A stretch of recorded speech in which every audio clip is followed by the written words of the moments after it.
يا ربي صل على محمد يا ربي صل عليه وسلم يا رب صل على محمد يا رب صل عليه وسلم يا ربي صل على محمد وافتح من الخير كل مولى.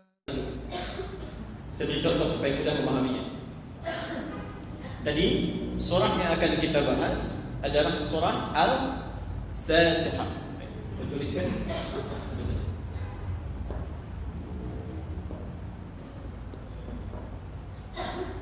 Terdiri dari kalimat Fatihah plus Al di depannya. Pelan-pelan. Fatihah itu artinya yang membuka,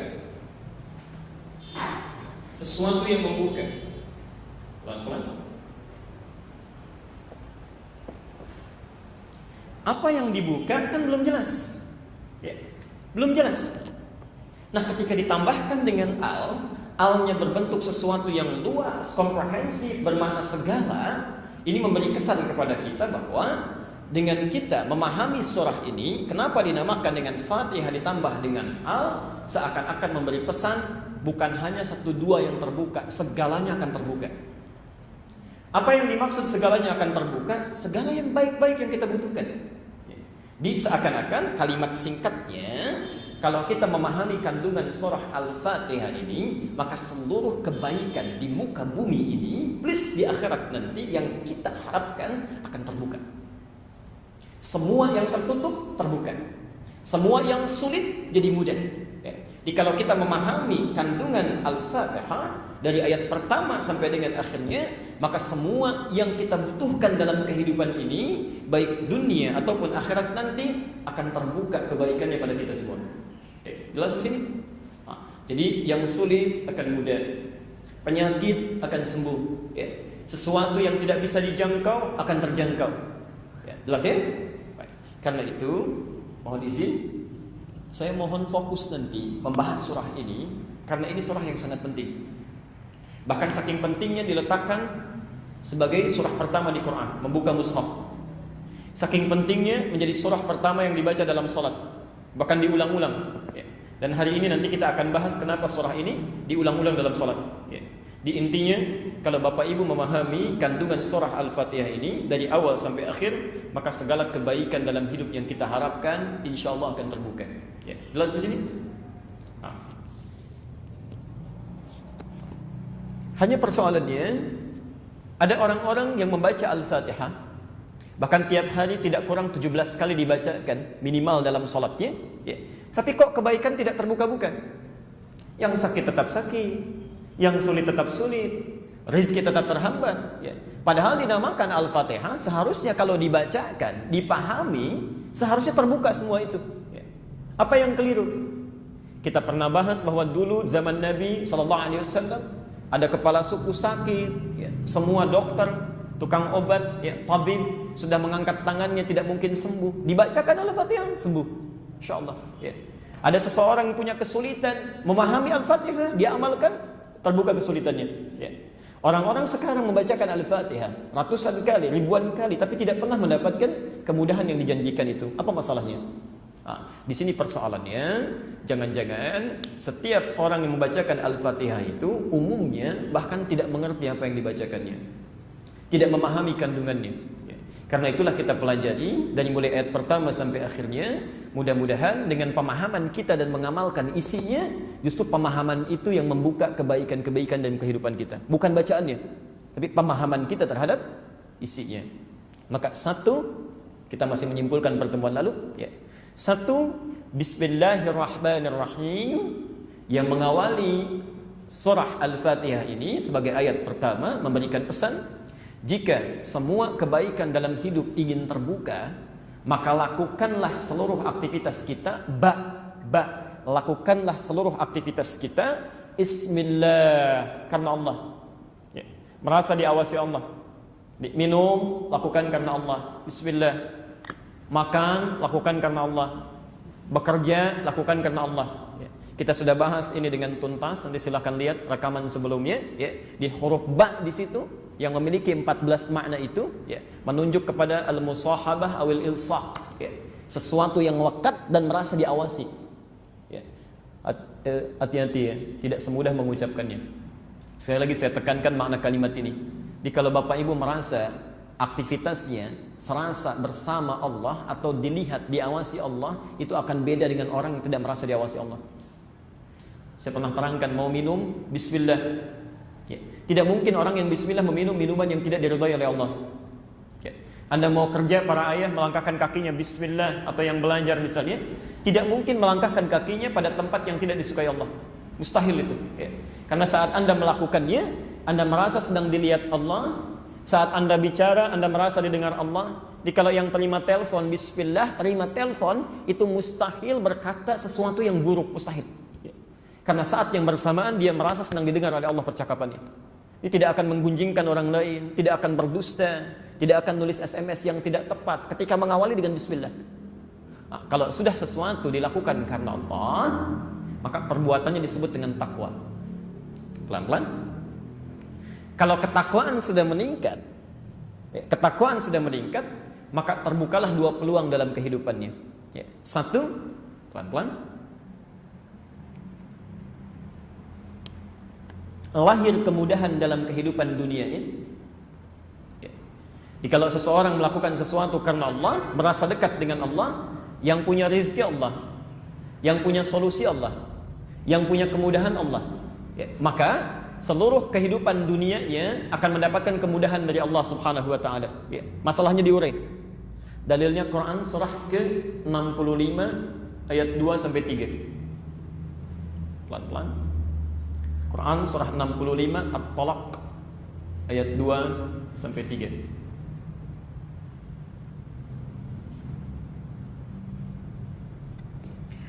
Wa may yattaqillaha yaj'al lahu makhraja. Lihat ujung ayat kedua. Wa may yattaqillaha, siapa yang meningkatkan takwanya kepada Allah. Tadi saya sudah sampaikan, kalau minum dilakukan karena Allah, makan dilakukan karena Allah, bekerja merasa dilihat Allah, segala perbuatan yang dilakukan karena Allah, tadi disebut apa? Takwa, ya. Nah, sekarang perhatikan, kata Quran, siapa yang melakukan sesuatu karena takwa, dia tingkatkan takwanya. Di ibu bapak dari bangun sampai tidur lagi melakukan aktivitas karena Allah, itu kan gak mudah tuh, ya, tidak mudah. Ya. Ketika kita kerjakan itu, perhatikan persamaannya. Yaj'al lahu makhraja. Insyaallah. Siapa yang meningkatkan takwanya pada Allah,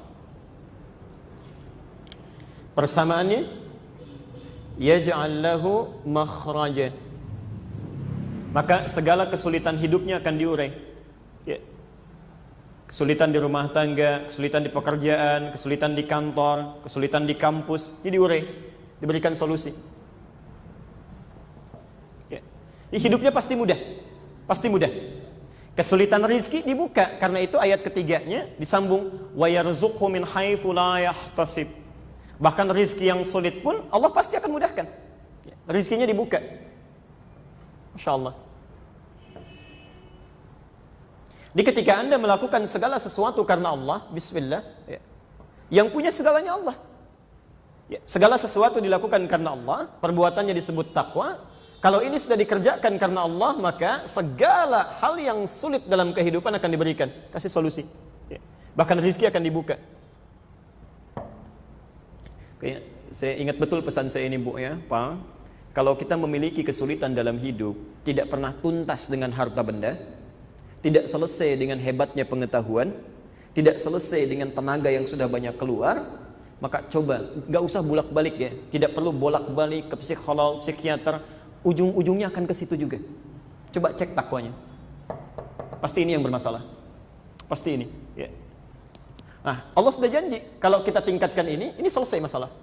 Ya, selesai persoalannya. Sifat Allah yang memberikan kemudahan dalam urusan dunia itu disebut dengan Rahman.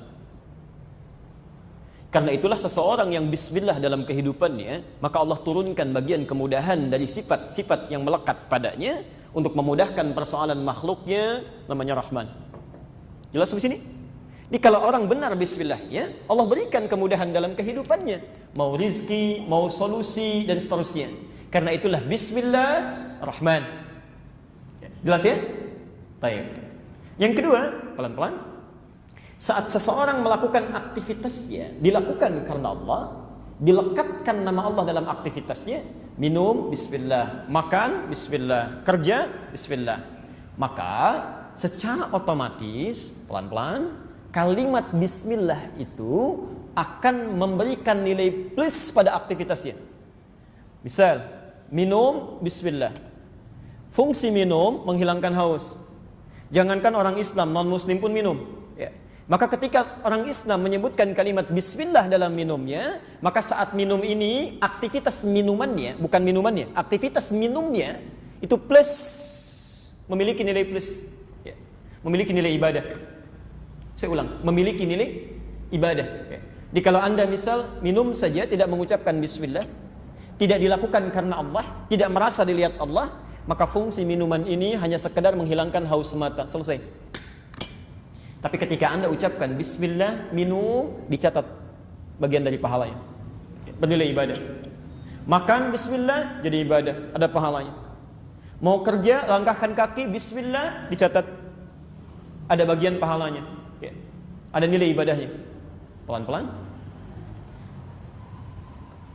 Kalau ke akhirat, kita nanti pulang, ya, ke akhirat untuk mendapatkan surga itu, ya.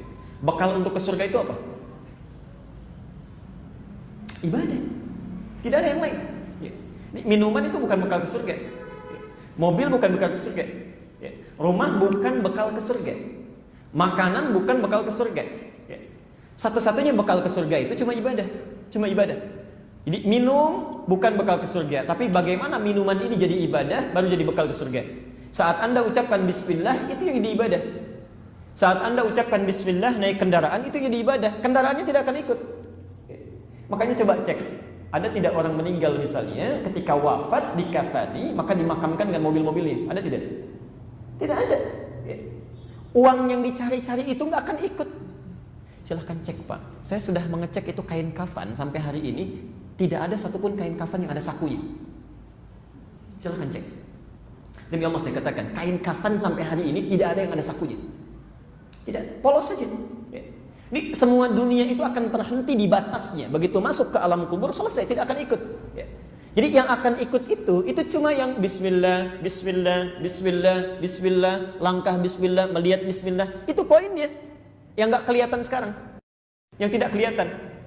Nah, ketika Anda memperbanyak kalimat Allah dalam pekerjaan dan merasa diawasi oleh Allah, poin-poin itu bertambah, pahala meningkat, semakin besar dan kuat mizannya, mempercepat masuk ke dalam surganya. Sifat Allah yang memberikan kenikmatan pahala itu sampai ke surga disebut dengan Rahim. Rahim.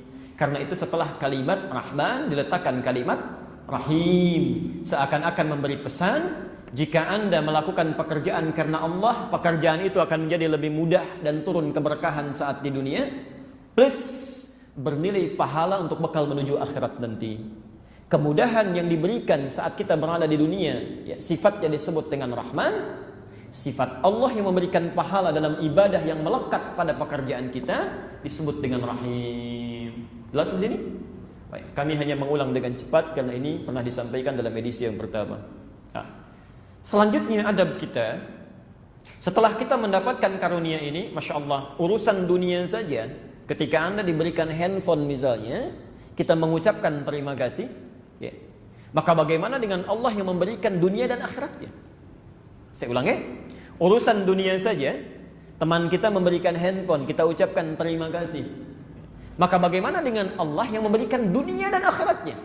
Memaafkan saat salah, mengampuni saat dosa, memberi makan saat lapar, menyembuhkan saat sakit, ya.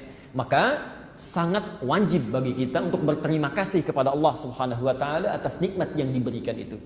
Maka kita ucapkan setelah bismillahirrahmanirrahim saat kita bertanya, ya Allah, Engkau telah memberikan sifat Rahman dan Rahimmu, mudah dunia, berpahala akhirat, ya. Bagaimana cara kami berterima kasihnya? Ya. Maka diajarkanlah di ayat yang kedua, jika Anda ingin berterima kasih kepada Allah, maka kalimatnya alhamdulillahi rabbil alamin. Pelan-pelan. Dan kita berhenti di sini pada pertemuan yang lalu. Ya. Kami ingin ingatkan dulu Bapak Ibu sekalian tentang 3 hal penting dalam kalimat ini. Ya.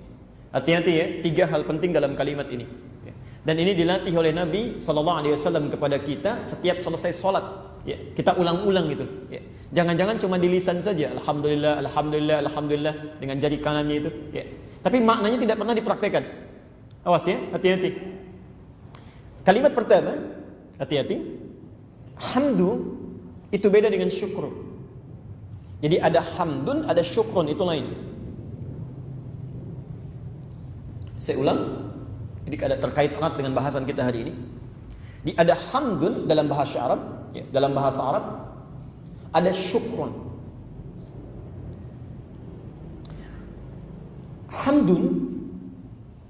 Hamdun adalah ungkapan pujian atau terima kasih. Ungkapan pujian atau terima kasih pada satu pemberian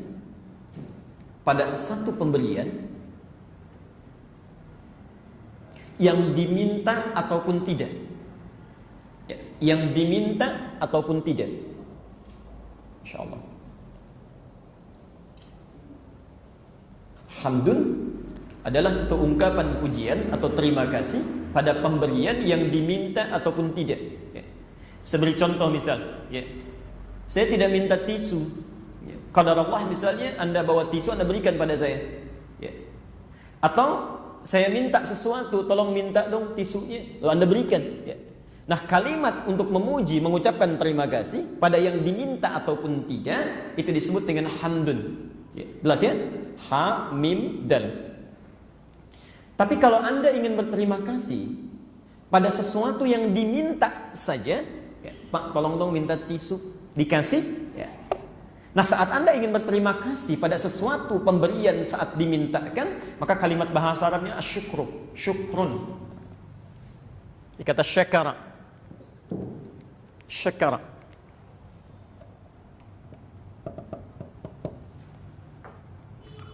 Pelan-pelan karena nanti ini akan kita bahas dengan lebih banyak.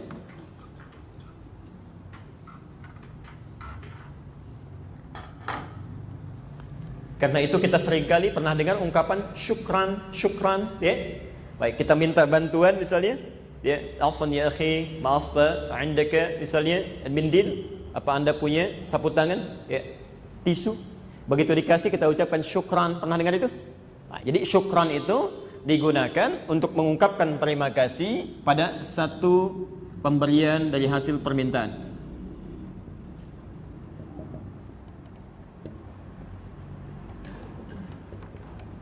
Ingat pakai sin besar ya, syukran, bukan sin kecil. Kalau sin kecil, sukran, artinya mabuk. Ya, mabuk. Jadi kalau Anda ucapkan sukran, artinya selamat mabuk, ya, tidak tepat. Nah, di dalam surah Al-Fatihah, ayat keduanya, yang digunakan bukan kalimat syukran, tapi kalimat hamdun. Masya Allah. Seakan-akan ada isyarat di situ, bahwa saat kita akan bersyukur kepada Allah, ingat betul ini ya, baik, syukuri segala nikmatnya, jangan pernah bedakan apa yang telah diberikan Allah dari yang kita mintakan, atau justru, awas hati-hati, atau justru dari nikmat yang tidak pernah kita minta tapi diberikan. Seakan-akan ada isyarat dari kalimat ini, pelan-pelan, nikmat Allah itu saking banyaknya, ya, bukan hanya pada apa yang kita mintakan. Bahkan banyak di antara nikmat Allah yang diberikan nyaris apa yang tidak pernah kita mintakan kepadanya.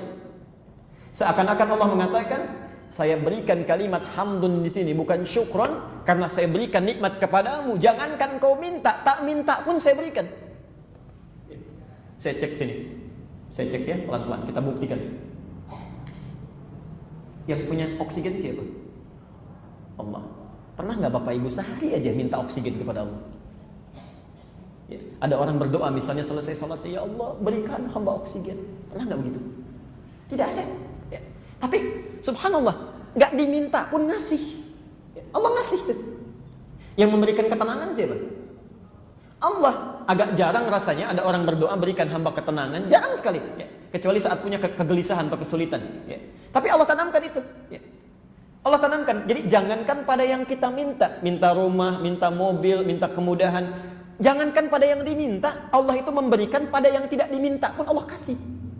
Dan biasanya yang tidak diminta itu lebih banyak, lebih mahal, lebih penting dibandingkan dengan yang diminta.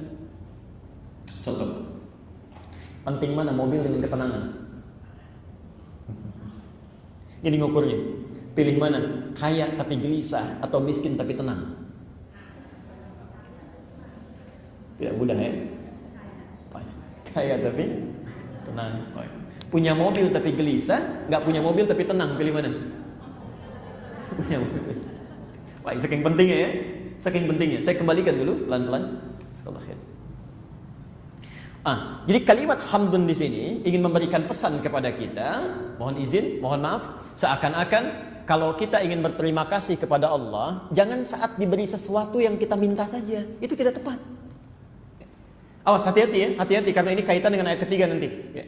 Karena ada orang mulai syukur kepada Allah saat menerima pemberian yang dia mintakan, yang jarang diminta justru Allah berikan, nggak pernah disyukuri.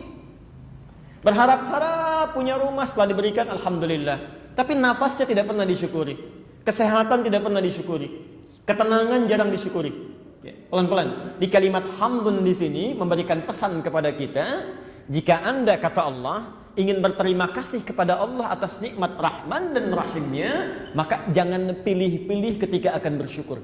Semua nikmat syukuri. Ya. Di ketika Anda mengucapkan kalimat setelah sholat, kan subhanallah yang pertama itu ya, kedua alhamdulillah, maka ketika Anda mengucapkan alhamdulillah, itu bukan cuma di lisan, tapi coba rasakan kenikmatannya. Ya. Makanya kalau orang benar alhamdulillahnya itu pelan-pelan, Bu. Nggak ada alhamdulillah, alhamdulillah, alhamdulillah, alhamdulillah. Tidak ada.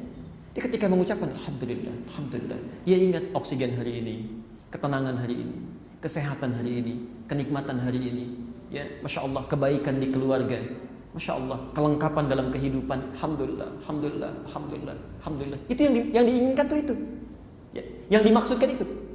Jelas sampai sini? Baik. Ditolong dalam prakteknya ketika Anda mengucapkan alhamdulillah, hamdun di situ menunjuk jangan pada yang diberikan saat meminta, please. Ya, plus yang diberikan saat kita tidak memintanya. Ya, saya tekankan lagi, pada kalimat hamdun, fungsi kedua, pelan-pelan, fokus sini. 3 hal penting, Bapak Ibu kan sering berdoa, kenapa doanya sulit terkabulkan, diberikannya sedikit dan sebagainya, kuncinya di sini. Satu kata hamdun sudah kita selesaikan. Kedua ya. Al di sini seperti yang tadi berfungsi istighraq, ya. Menunjuk kepada totalitas keseluruhan, total, luas. Kalau yang ini jangan bedakan nikmat pada yang diberikan saat dimintakan ataupun tidak. Kalau yang ini sikap kita saat bersyukur, perhatikan. Ya. Saat Anda bersyukur kepada Allah mesti total. Jangan disisipi oleh kalimat-kalimat lain yang menurunkan syukur kita. Ya. Jangan disisipi oleh perasaan-perasaan yang mengurangi kadar syukur kita. Ya. Saya ulang ya, supaya lebih mudah memahaminya. 1, kalimat hamdun ada pesan di situ. Kalau Anda ingin bersyukur, tolong jangan beda-bedakan nikmat. Ya. Baik jawaban dari yang dimintakan atau pemberian dari yang tidak diminta. Kedua, huruf al yang melekat pada kalimat hamdun memberikan pesan kalau ingin memuji Allah mesti total. Jangan diselingi, disisipkan kalimat-kalimat lain yang mengurangi rasa syukur kita. Hati-hati, nanti dampaknya luar biasa. Contoh, saya berikan gambaran pertemuan lalu. Seringkali ada seseorang ketika ditanya, misal sembuh dari sakit, ya, keluar dari rumah sakit, Pak bagaimana kabarnya, sudah baik kan? Alhamdulillah, ya walaupun sedikit lah, tinggal latihan jalan. Nah kalau sudah pakai al, iyahnya dibuang, nggak usah pakai ya lagi. Ya. Ibu gimana kondisinya sekarang Papa? Alhamdulillah Pak, semakin lebih baik ya walaupun sedikit-sedikit. Walaupunnya buang, sudah. Ya. Nah nggak usah pakai udah, nggak usah pakai walaupun, tidak usah pakai ya. Kalau sudah alhamdulillah total saja, serahkan pada Allah. Ya. Bersyukur apa yang sudah diberikan, nikmati itu. Ya. Karena Allah itu maha tahu apa yang dibutuhkan oleh kita. Ya. Barangkali butuh sedikit kakinya supaya lebih banyak beristighfar lagi, ya. Diberikan kesembuhan dari kepala sampai dengan lututnya, sementara di telapak kakinya belum sepenuhnya, supaya banyak zikirnya ditambah lagi. Nanti pahalanya kalau sudah cukup, sudah lebih baik, diberikan keseluruhannya. Ya. Jelas sampai sini? Pelan-pelan. Ya. Di kalimat kedua, al menunjukkan totalitas dalam bersyukur. Kalimat ketiga, Rabbul Alamin. Rabbul Alamin. Hati-hati. Memberikan pesan keyakinan dalam nikmat yang diberikan Allah. Memberikan pesan keyakinan dalam nikmat yang diberikan oleh Allah. Jadi hamdun, pesan untuk tidak membedakan nikmat baik yang diminta ataupun tidak. Al, memberikan pesan totalitas dalam bersyukur kepadanya, kepada Allah. Kalimat Rabbul Alamin yang terakhir memberikan pesan keyakinan atas segala nikmat yang diberikan oleh Allah. Nanti kami terangkan pesan keyakinan atas segala nikmat yang diberikan oleh Allah Subhanahu wa taala. Pelan-pelan.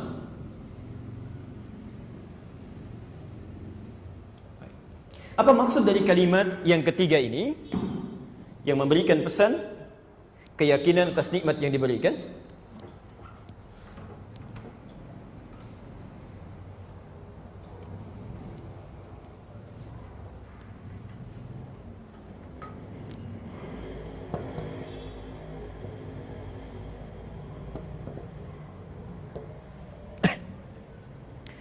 Bapak Ibu sekalian, kalimat yang terakhir ini begitu penting, memberikan hal yang meyakinkan pada kita. Awas, hati-hati ya. Dan ini nanti sesuatu yang menentukan apakah kita mendapatkan nikmat lagi atau tidak. Ya, saya ulang. Kalimat terakhir ini yang sangat menentukan apakah kita akan mendapatkan nikmat lagi atau tidak. Ya. Rabb,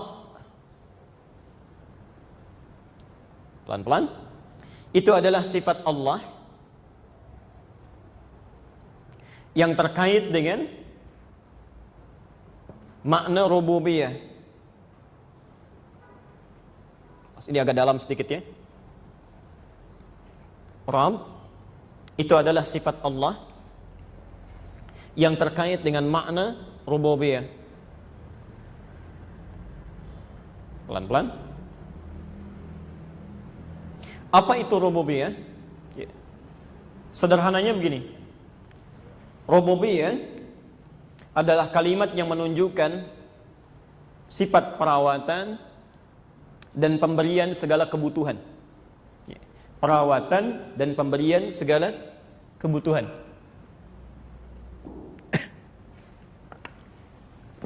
Misal, Anda sakit disembuhkan, kurang diberikan, minta sesuatu dipenuhi, salah dimaafkan, dosa diampuni. Itu rububiyah namanya. Di segala kebutuhan kita yang ingin dirawat dan diberikan segala kecukupannya, sifatnya disebut dengan rububiyah. Nah, nama yang melekat pada Allah, pemilik sifat rububiyah ini, itu disebut dengan Rabb. Rabb. Ya. Makanya Bapak dan Ibu saat kita akan memohon kepada Allah, minta ya untuk kebutuhan kita, apa yang sering kita ucapkan? Rabb. Ya. Rabb. Kalau jamak kan Rabbana ya, Rabbana, Rabbana, Rabbana ya. Dan semua redaksi doa di Quran umumnya menggunakan kata ini ya. Doa yang paling favorit apa? Rabbana atina fid dunya hasanah wa fil akhirati hasanah wa qina adzabannar. Al-Baqarah ayat 201 itu kan Rabb ya. Rabbana la tu'akhidna in nasina aw akhtana. Rabbana zalamna anfusana wa illam taghfir lana wa tarhamna lanakunanna minal khasirin. Rabb ya. Kenapa yang dimintakan kalimat Rabb, Rabb, Rabb? Karena sifat ini yang menunjukkan perawatan dan pemberian kasih Allah kepada kita, ya, yang memenuhi kebutuhan kita, melepaskan dari kesulitan ini, rububiyah. Baik, pelan-pelan. Saya teruskan dulu. Ketika Anda ingin bersyukur kepada Allah, hamdun jangan bedakan nikmat. Baik. Hamdun jangan bedakan nikmat. Al mesti total. Ya. Total dalam memuji. Ya. Total dalam memuji. Jangan sertakan kalimat-kalimat lain. Ini. Yang ketiga, ketika Anda mengucapkan kalimat Rabb, yakinkan pada diri kita bahwa semua nikmat ini hanya memang berasal dari Allah. Ya. Tidak ada peran kita di situ. Saya ulang ya. Yakinkan pada diri kita, memang semua nikmat ini berasal dari Allah yang punya sifat rububiyahnya. Kita nggak ada peran di situ. Ya. Tidak ada peran kita sedikit pun. Awas, hati-hati ya, hati-hati. Awas, agak tipis-tipis dengan al ini. Kalau al mesti total dalam memuji, kalau Rabb meyakinkan bahwa semua nikmat itu tidak punya peran kita di dalamnya, seluruhnya berasal dari Allah yang memiliki sifat rububiyah. Ya. Jadi kalau kita ingin bersyukur dikasih sehat, memang yang punya sehat cuma Allah, bukan kita. Ya. Jangan ada rasa kita punya peran di situ. Ketika kita ingin bersyukur, misal Anda ingin bersyukur pada Allah ditambah nikmat materinya, rumah lebih luas, ya, kendaraan mulai bertambah. Nah, saat Anda ingin bersyukur itu, rasakan nikmat ini semuanya punya Allah. Kita nggak punya peran di situ. Ya. Dalam tanda petik peran dinikmati, ya. Semua datangnya dari Allah. Pelan-pelan. Ini kadang-kadang sering muncul sesuatu gambaran dari diri kita yang mengurangi kadar keyakinan ini. Ya. Saya beri contoh begini. Bu, anaknya cerdas ya, dapat ranking 1. Alhamdulillah, ini nikmat dari Allah. Tapi ya, ini juga harus belajar. Memang saya mendidik dia malamnya harus latihan 3 jam sekali. Terus papahnya juga cari yang baik-baik. Itu barangkali yang menentukan dia mendapatkan ranking. Itu sudah mengurangi kadarnya. Jadi kalau kita sudah mengatakan Rabb, maka sudah selesai peran kita di situ. Ya. Serahkan sebagai adab, serahkan. Walaupun kita punya peran ikhtiar di situ, tapi untuk adab kita kepada Allah serahkan. Memang nikmat ini punya Engkau ya Allah. Ya. Kami tidak punya turut campur di dalamnya. Ya. Jelas sampai sini? Nah, maka ditutuplah dengan kalimat Al-Alamin. Masya Allah. Ini yang paling indah. Ini asalnya dari kata alam.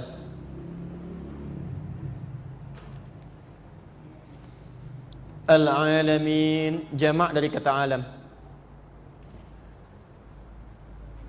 Kalau alam itu satu kehidupan, itu komunitas, satu tempat. Misal alam hewan, alam tumbuhan, alam manusia.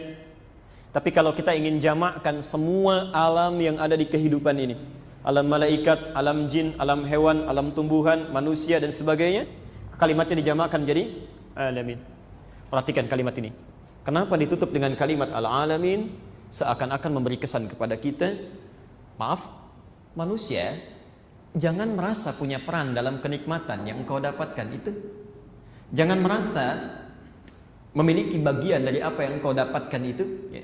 Semua milik Allah, semua Allah berikan. Kalau engkau punya sikap yang demikian, total memuji Allah, tidak membedakan nikmat, tidak punya peran dalam nikmat dan tunduk kepada Allah, Masya Allah, maka Allah akan berikan nikmat kepadamu yang sangat luas. Jangankan engkau, seluruh alam saja membutuhkan, bisa Allah berikan.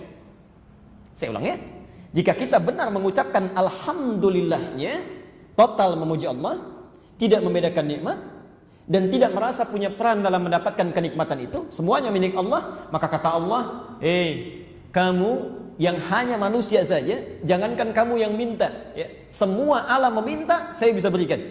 Ya. Semua alam meminta, saya berikan. Di kalimat terakhir ini memiliki 2 makna yang besar pada diri kita. Satu, Allah berjanji, jika Anda betul syukurnya kepada Allah Subhanahu wa ta'ala dengan 3 makna tadi, maka seluruh kebutuhan kita baik dunia akhirat itu akan diberikan. Jangankan kebutuhan kita, kata Allah, semua alam saja minta saya berikan, apalagi cuma kamu. Jelas ya? Seakan-akan ya Allah, mohon mudahkan hidup saya. Dibalikan, apa cuma itu saja? Jangankan kamu seorang, semua alam minta kemudahan, saya berikan. Jadi kalau kita benar syukurnya kepada Allah, maka akan diberikan oleh Allah satu kenikmatan yang besar yang dibandingkan dengan kenikmatan seluruh alam. Jelas? Yang kedua, ini kalimat ta'dibul tawadhu. Ya. Pengajaran untuk kita merendah hati.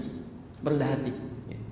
Seakan-akan Allah ingin menyampaikan, kalau kamu punya nikmat, ya, mendapatkan satu titipan kebaikan dalam kehidupan, lantas kurang syukurnya kepada Allah, atau bahkan tidak bersyukur sama sekali, Seakan-akan ada kecaman di ujung ayat ini. Apa sih yang kamu miliki? Kamu punya apa sih sampai merasa tidak bersyukur kepada aku? Dalam bahasa Allah, ya. Jangankan kamu yang cuma sedikit saja. Saya ini Tuhan semesta alam. Kamu ini cuma sedikit, ya. Saya punya seluruh alam, ya. Apa layak sesuatu yang kamu miliki yang sedikit itu kamu banggakan, sedangkan kamu saat pulang tidak akan membawanya? Saya Rabbul Alamin. Saya Tuhan semesta alam, ya. Di kalimat kedua, makna kedua, seakan-akan memberi pesan, maaf, kata Al-Alamin, selain memberikan pesan, Allah akan berjanji memberikan segala kebutuhan kita walaupun sepenuh alam. Yang kedua, maaf, berisi pendidikan kepada kita agar tidak menyombongkan diri dengan nikmat yang ada, atau tidak ingin bersikap syukur karena nikmat yang kita dapatkan sesungguhnya hanya sedikit dibandingkan dengan nikmat seluruh alam ini.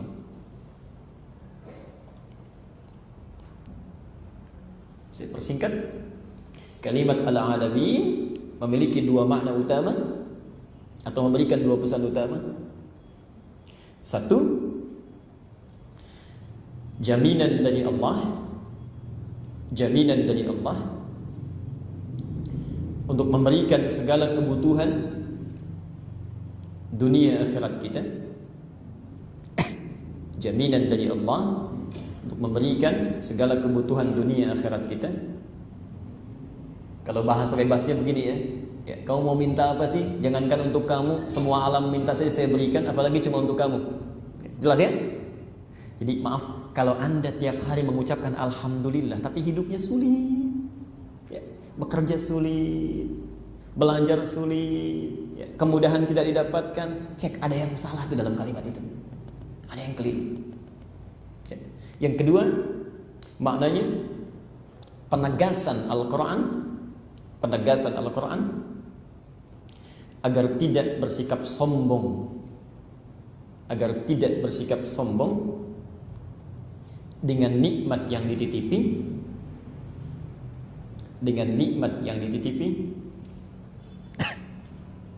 penegasan Al-Quran agar tidak bersikap sombong dengan nikmat yang dititipi,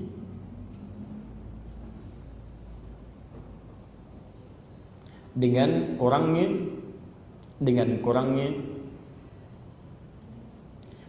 kurangnya rasa syukur,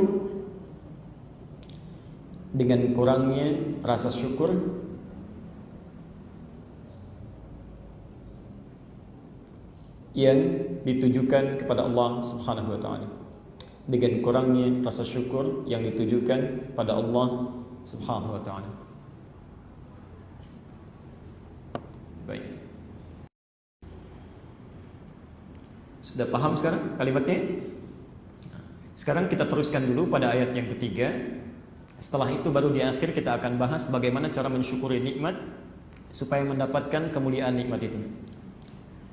Lihat rumusnya pelan-pelan. Kalau kita lakukan segala sesuatu karena Allah, tadi Allah akan berikan apa pertama? Kenikmatan dunia disebut apa? Rahman. Pahala akhirat disebut apa? Rahim. Baik. Sifat pemberian, kalau kita memberikan sesuatu maka orang berterima kasih.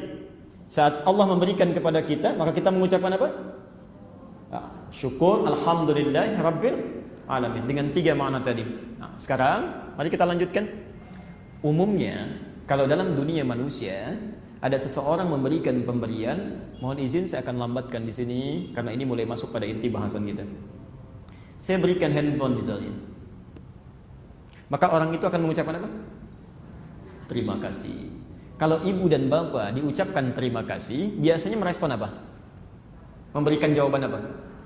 Sama-sama. Itu saja. Atau mungkin begini, ngasih handphone, terima kasih, kasih handphone lagi. Ada yang begitu? Tidak ya? Paling berhenti sampai di mana? Sama-sama, gitu ya? Baik. Pak, ini terima kasih, sama-sama. Pak, ini terima kasih, sama-sama. Sampai situ ya? Allah tidak. Allah tidak. Mesti ada beda antara Khalik dengan makhluk. Mesti ada beda antara Allah dengan hamba. Kalau sama, Allah menjawab yang sama, maka tidak ada sifat Tuhan di situ.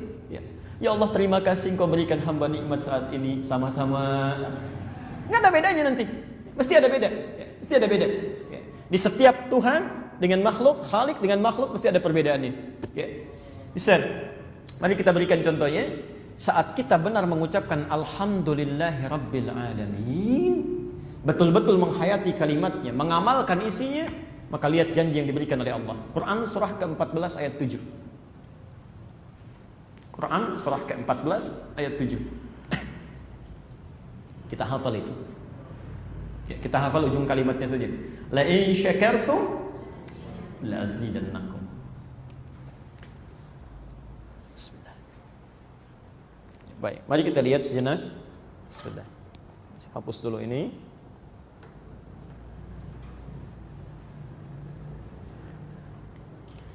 Baik, kami tuliskan sejenak. La in syakartum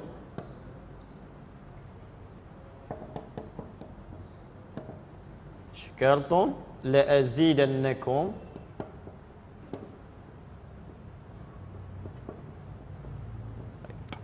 Perhatikan rumusnya, ini persamaan Quran ya. Baik, Bapak Ibu sekalian, saya mohon izin sebentar untuk mengingatkan. Ingat, kalau kita berbicara Quran, maka kaidah pertama yang dibuka oleh Allah dalam Al-Quran itu tidak boleh ragu. Saya ulang ya.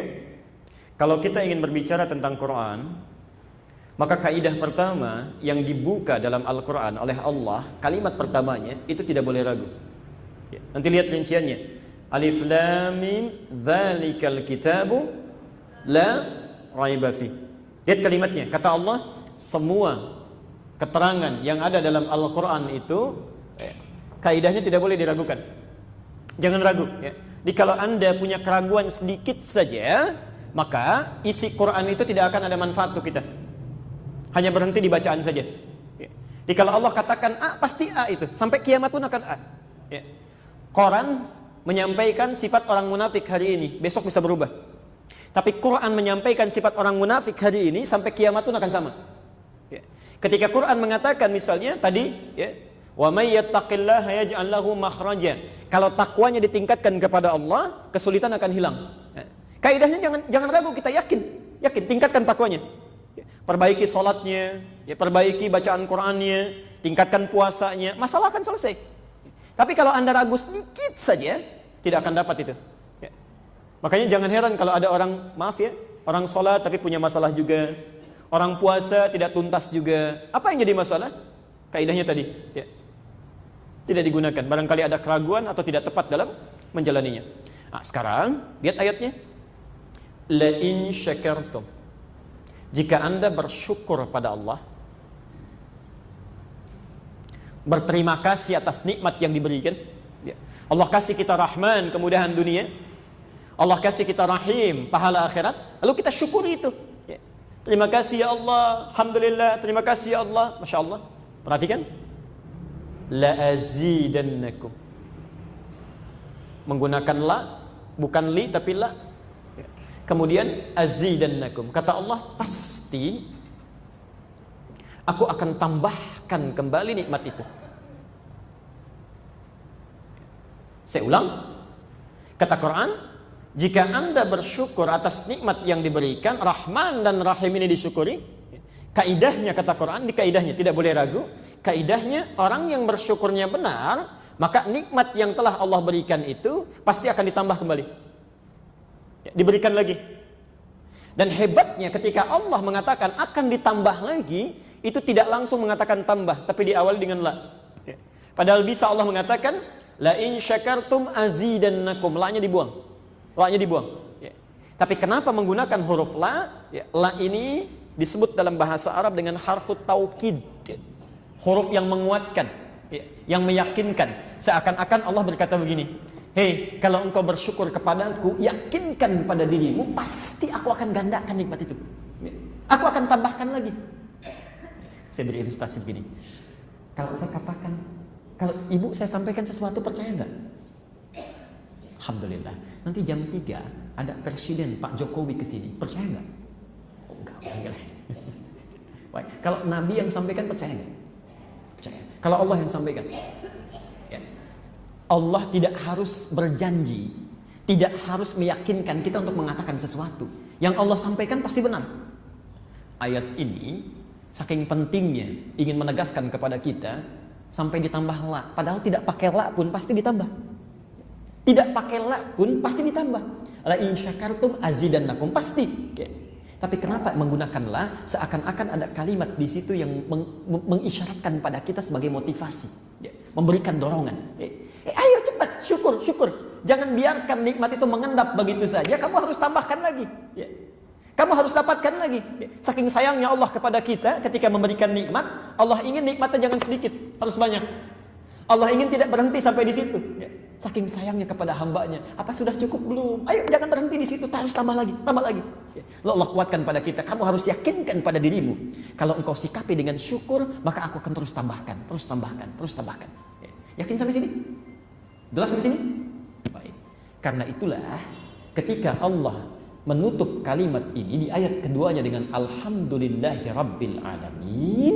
Jika Anda benar syukurnya, tadi kan di ujung berjanji, jangankan kamu minta untuk kebutuhanmu, seluruh alam saja minta saya berikan. Nah, maka ketika kita berkata, ya Allah, kami syukuri itu nikmat yang Kau telah berikan, maka Allah tepati janjinya, ditambahkan kembali nikmat yang telah diberikan kepada kita. Tadi maaf, pelan-pelan, kalau kita lakukan sesuatu karena Allah, kita mendapatkan apa? Sifat dunia tadi Rahman, sifat akhirat Rahim. Ketika Anda mensyukurinya, maka Allah akan berikan kembali itu di double, ganda, 2 kali lipat. Karena itulah setelah Alhamdulillahi Rabbil Alamin diberikan kembali Ar-Rahman Ar-Rahim. Jadi bukan pengulangan, ya. Tidak ada pengulangan dalam Al-Quran, ya. Saya tegaskan, tidak ada ayat yang diulang dalam Al-Quran. Tidak ada ayat yang diulang dalam Al-Quran. Kalau dalam kaidah ilmu tafsir itu taksisun li ma'nan jadid, ya. Untuk memberikan makna-makna baru yang terkait dengan ayat sebelumnya. Kenapa kalimat Ar-Rahman Ar-Rahim diletakkan setelah Alhamdulillahi Rabbil Alamin, ya. Seakan-akan ada isyarat. Lihat sini urutannya. Jika Anda melakukan seluruh aktivitas karena Allah, maka Allah berikan kemudahan dunia Rahman, bernilai pahala akhirat Rahim. Alhamdulillahi Rabbil Alamin. Jika pemberian ini Anda syukuri dalam kehidupan, maka Allah akan menambahkan nikmat ini kembali, ya, supaya berganda untuk kita. Maka ditegaskan kembali setelah Alhamdulillahi Rabbil Alamin, Ar-Rahmanir Rahim, la azidannakum. Kami tambahkan Rahman, kami tambahkan Rahim. Jelas di sini?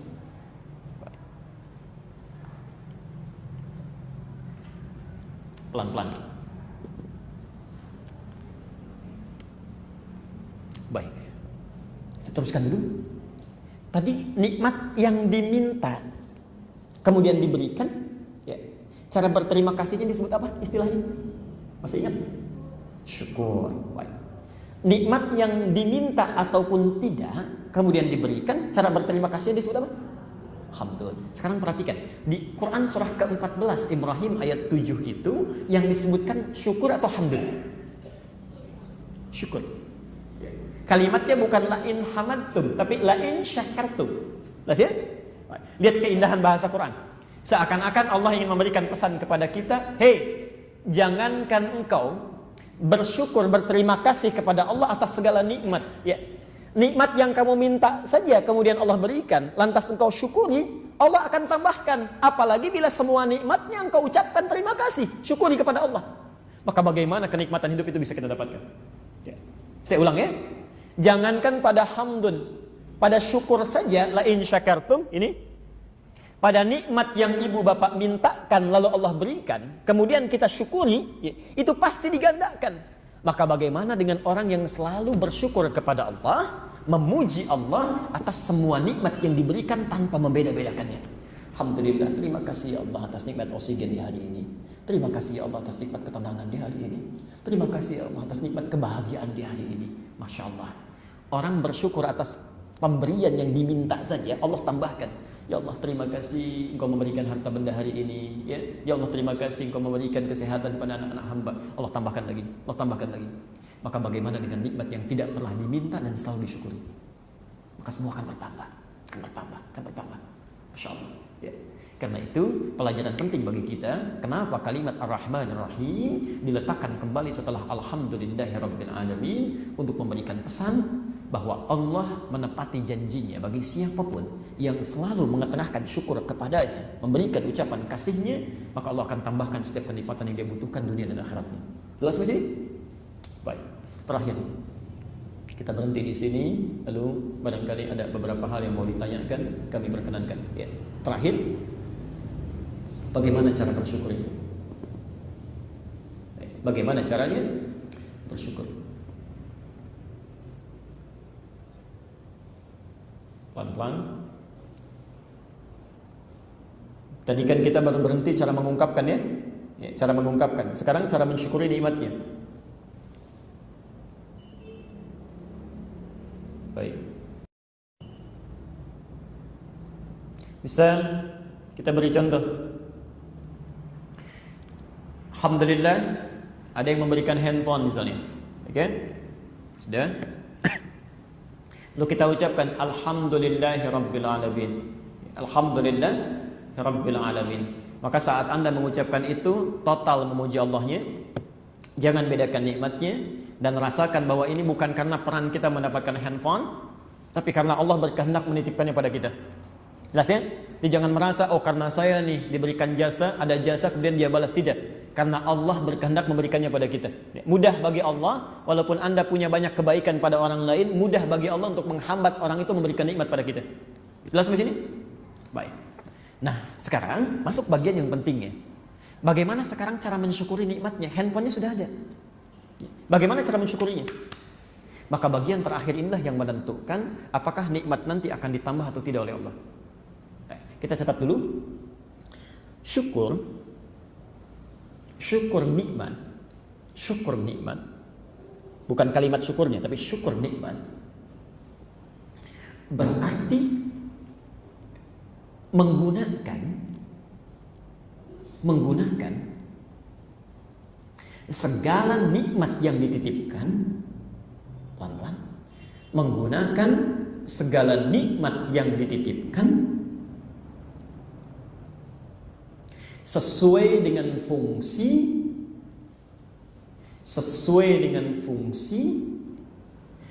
yang telah ditetapkan dan diridhai Allah Subhanahu wa taala. Sesuai dengan fungsi yang telah ditetapkan dan diridhai Allah Subhanahu wa taala.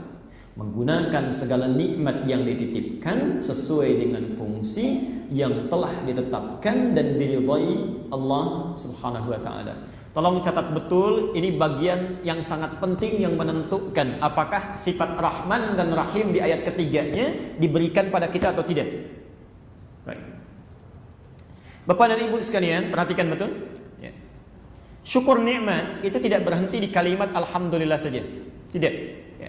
Tapi disusul dengan pembuktian kepada Allah dengan menggunakan nikmat yang diterima itu sebagai titipan sesuai dengan fungsi yang ditetapkan oleh Allah dan Allah sukai itu. Misal, saya tadi contohkan misalnya handphone, Allah titipkan pada kita. Apa fungsi handphone? Komunikasi. Tidak sampai situ. Kalau cuma berkomunikasi, non Muslim pun bisa gunakan itu. Pencuri pun bisa gunakan itu. Kijang 1, kijang 2, kijang 1, kijang 2. Nah, ternyata tikusnya sudah pergi, kan? Nah, itu masya Allah, macam-macam itu. Ya. Yang dimaksud orangnya sudah nggak ada, sudah keluar dari masjid, tapi sendalnya masih di situ, ambil, ya. Macam-macam. Pencuri pun bisa berkomunikasi, penjahat pun bisa. Tapi seorang Muslim yang bersyukur dengan nikmat handphone yang dititipkan, maka tidak akan berhenti sampai kalimat itu. Berkomunikasi pada apa yang disukai Allah. Ya. Jadi tidak mungkin, mustahil ada orang bersyukur dengan handphone yang dia gunakan pada yang tidak disukai. Buat status yang tidak disukai. Saya tidak nyangka ya ternyata dia begitu. Itu bukan syukur. Ya. Tidak mungkin mengucapkan kalimat yang tidak disenangi. Ya. Kalimat-kalimat kotor, kalimat-kalimat buruk. Tidak mungkin mengirimkan sesuatu via handphonenya pada yang tidak diridhai oleh Allah. Gambar-gambar yang tidak tepat. Menggunakan handphonenya untuk mengakses berita yang tidak tepat. Itu mustahil. Ya, mustahil. Tapi kalau Anda mengucapkan Alhamdulillah, tapi buktinya berseberangan dengan apa yang diucapkan, yang diikrarkan, maka tidak akan muncul nikmat yang selanjutnya itu. Berhenti sampai di situ. Ya. Nah, ini baru handphone. Sekarang saya akan tunjukkan bagaimana mempraktekkan syukur mulai dari diri kita secara fisikal sampai nikmat yang melekat pada diri kita seluruhnya. Contoh, ya.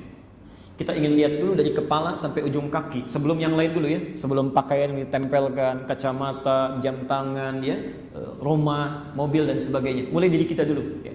Yuk kita ambil contoh dari Quran pelan-pelan. Nikmat mata. Saya mau tanya dulu, yang punya diri kita siapa? Yakin? Apa dalilnya? Quran surah Al-Baqarah surah 2 ayat 156. Alladzina idza asabathum musibah qalu inna lillahi wa inna ilaihi raji'un. Biasanya kalau dengar kalimat itu yang terbayang apa? Wah, ada yang meninggal, ada kematian. Padahal kalimat itu jauh. Ya. Bukan ke situ saja arahnya. Maknanya luas. Ya. Inna, ingat bukan inna. Ya. Ingat ada alifnya. Inna. Ya. Bukan inna pendek. Bukan inna pendek. Kalau pendek itu huruf taukid saja menguatkan. Wal 'as innal insana lafi khusr. Nanya pendek. Tapi kalau inna itu menunjukkan pada pribadi, pada kita secara total. Inna itu dua huruf yang disatukan. Inna pendek plus na. Inna plus na begini. Ya. Jadikan satu menjadi inna. Ya. Ini huruf untuk meyakinkan. Ini singkatan dari nahnu, kami. Seakan-akan kita mengungkapkan, ya Allah, kami yakinkan pada diri kami. Ya. Sungguh diri kami ini seutuhnya, dari ujung rambut sampai ujung kaki, kami seutuhnya lillahi, semua milik Allah. Lillah, semua milik Allah. Masya Allah. Jangankan mobil, handphone, kendaraan, diri kita saja yang punya Allah. Ya. Dan ketika Anda mengatakan itu, ingat ya, itu komitmen. Ketika Anda mengatakan itu, kita menegaskan pada Allah, kita nggak punya. Yang punya Allah. Nah, sekarang saya mau tanya, kalau yang punya mau ngambil boleh nggak? Nah, yang jadi masalah ketika diambil, yang dititipi marah. Ya. Kan aneh namanya. Ya. Orang menitipkan sesuatu, kok mau diambil, kok orang dititipin marah? Seharusnya terserah yang punya dong. Setelah yang nitip, terserah yang nitip. Ya. Ibu punya mobil, ya. Bapak punya mobil, masuk ke lahan parkir. Ya. Begitu mau dipakai, dibawa pulang, tukang parkir marah. Kok dibawa pulang, Bu? Emang kenapa? Saya yang punya. Kan aneh ya? Baik, jadi mata kita punya Allah. Telinga punya Allah. Terserah Allah mau diambil kapan saja. Terserah Allah. Mau diambil sekarang, mau diambil besok, yang punya Allah kok. Nggak usah marah. Yang jadi masalah adalah hukum dititipi di alam manapun itu selalu melekat pada pemeliharaan. Setiap yang dititipi punya konsekuensi, tanggung jawab untuk memelihara dan merawatnya. Bapak pernah nggak terfikir bagaimana responnya kalau menitipkan motor misalnya di satu tempat parkir, begitu mau diambil spionnya hilang, standarnya rusak, ya, bannya pecah, bagaimana responnya? Nah, sekarang saat nanti satu kali Allah akan mengambil, Allah akan melihat dari mulai ujung rambut sampai ujung kaki, apakah digunakan sesuai dengan fungsi yang telah Allah tetapkan atau tidak. Ya. Maka yuk kita lihat fungsi mata apa?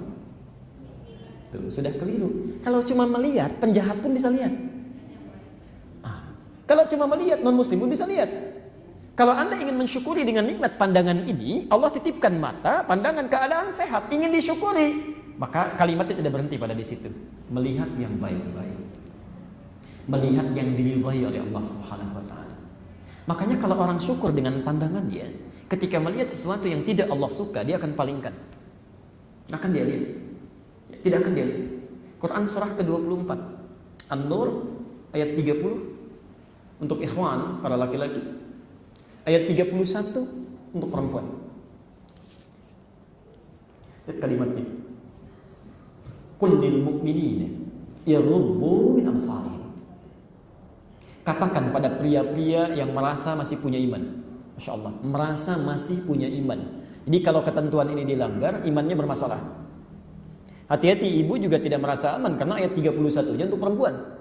Wa qul lil mu'minati, dan katakan pada perempuan yang merasa masih punya iman. Ya. Perhatikan, untuk laki-laki, yaghuddu min absarihim, palingkan pandangan dari apa yang tidak diridhai Allah. Ya. Mustahil ada seorang muslim bersyukur dengan matanya melihat yang buruk-buruk, itu bukan syukur namanya. Ya. Tiap hari saya suka bingung kadang-kadang, gagal paham dengan situasi ini. Ya. Dari mulai subuh sampai isya, alhamdulillah, alhamdulillah, alhamdulillah, alhamdulillah. Tapi pandangannya nggak bisa dijaga. Melihat acara yang tidak tepat, gambar-gambar yang tidak elok, kalimat-kalimat yang tidak tepat, itu mustahil. Seharusnya kalau lisannya alhamdulillah, hirabbil alamin, itu matanya nggak akan sembarangan. Itu lihat nggak tepat palingkan. Ya, Allah nggak suka palingkan. Pasti begitu itu. Ya. Ini mustahil ada orang mensyukuri nikmat matanya melihat sembarangan, itu mustahil. Ya, demi Allah saya katakan mustahil. Jelas sampai sini? Baik.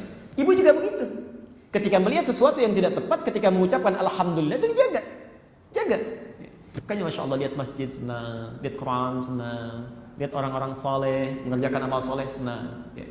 Ingat pesan saya ya, ingat betul pesan ini. Nanti di Nurul Bahri kami ajarkan ilmunya di Tazkiyatun Nafas. Hukum penglihatan tidak berhenti sampai di sini. Di orang-orang yang terbiasa melihat yang baik, baik lawannya apa? Buruk. Ingat betul ini ya. Kalau seseorang merasa melihat yang baik-baik, hukum ini berlaku. La in syakartum la azidannakum. Jadi kalau orang terbiasa melihat baik, maka kebaikan dikumpulkan oleh Allah. Dan dia akan alergi melihat yang jelek. Tidak akan sanggup. Ya. Tapi sebaliknya, kalau seseorang terbiasa melihat yang buruk, ya, maka baik tidak akan pernah bersatu dengan yang buruk, tidak akan nyambung. Ya. Minyak tidak akan pernah nyatu dengan air. Makanya kalau orang kebanyakan lihat yang jelek, yang baik itu tidak akan pernah peka, tidak akan nyambung. Ya. Ingat betul ya, baik hanya akan nyambung dengan yang baik-baik, yang jelek dengan yang jelek-jelek. Ya. Tidak akan pernah bertemu baik dengan buruk, mustahil. Ya. Ada orang pakai baju koko lewat, ya, Masya Allah, dengan yang bertemu dengan yang pakai jubah. Itu tidak kenal pun pasti bisa sapaan. Assalamualaikum, minimal senyum. Ya. Tidak pernah terjadi bisa ada orang pakai baju koko, ada maaf ya, orang sedang mabuk, ada tato jalan misalnya, Assalamualaikum, gak ada. Lewat aja gak akan nyambung. Ya. Tidak ada chemistry-nya. Ya. Karena itu, maafkan saya kalau kalimatnya kurang bagus. Jika Anda masih bisa mungkin melihat sesuatu yang tidak Allah sukai, maka ada yang salah tuh yang masuk ke dalam pandangan. Ada yang keliru masuk ke dalam pandangan. Ya. Karena mustahil seorang muslim bisa melihat sesuatu yang tidak disukai. Itu baru mata. Coba cek sampai ujung kaki. Telinganya, mulutnya. Hati-hati mulut yang paling bahaya ya. Karena mulut ini merambat ke semua organ tubuh. Ya. Bahkan nanti di Quran dilukiskan begini. Ada orang yang salah makan, ya. Kemudian masuk makanannya haram, beredar dengan darahnya, lalu darah itu terus mengedarkan ke seluruh tubuh jadi daging, ya. Dan masuk ke telinganya di sumbatan. Anehnya, ada orang punya telinga tapi nggak bisa dengar karena makan yang haram itu. Anda bayangkan punya telinga nggak bisa dengar, maksudnya nggak bisa dengar yang baik-baik, nggak bisa dengar yang baik-baik. Hati-hati, di kalau azan nggak kedengaran, padahal tetangga masjid, rumahnya di samping masjid, subuh-subuh dipanggil as-salatu khairum minan naum, masuk ke telinga tertukar itu. An-naumu khairum minas salah. Tidur. Tapi yang jelek-jelek itu cepat sekali, ya. Dari gosip, dari mulai macam-macam, cepat. Kenapa? Yang haram masuk ke dalam dirinya, nutup yang jeleknya. Ya. Maksud saya, kadang-kadang mohon izin Pak, mohon maaf Ibu, hati-hati betul ya. Anak-anak yang masih suci itu, yang masih baik, yang belum paham apa-apa, tiba-tiba bisa tidak berfungsi nilai kebaikannya karena orang tuanya membawa yang haram dalam kehidupannya. Tolong jangan nodai mereka itu ya. Jangan nodai mereka. Pastikan apa yang Anda dapatkan dalam kehidupan itu baik.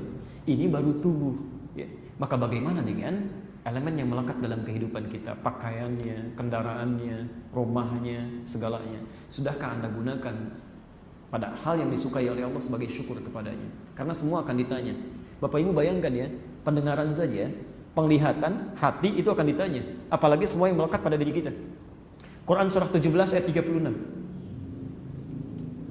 Saya beri contoh sebentar.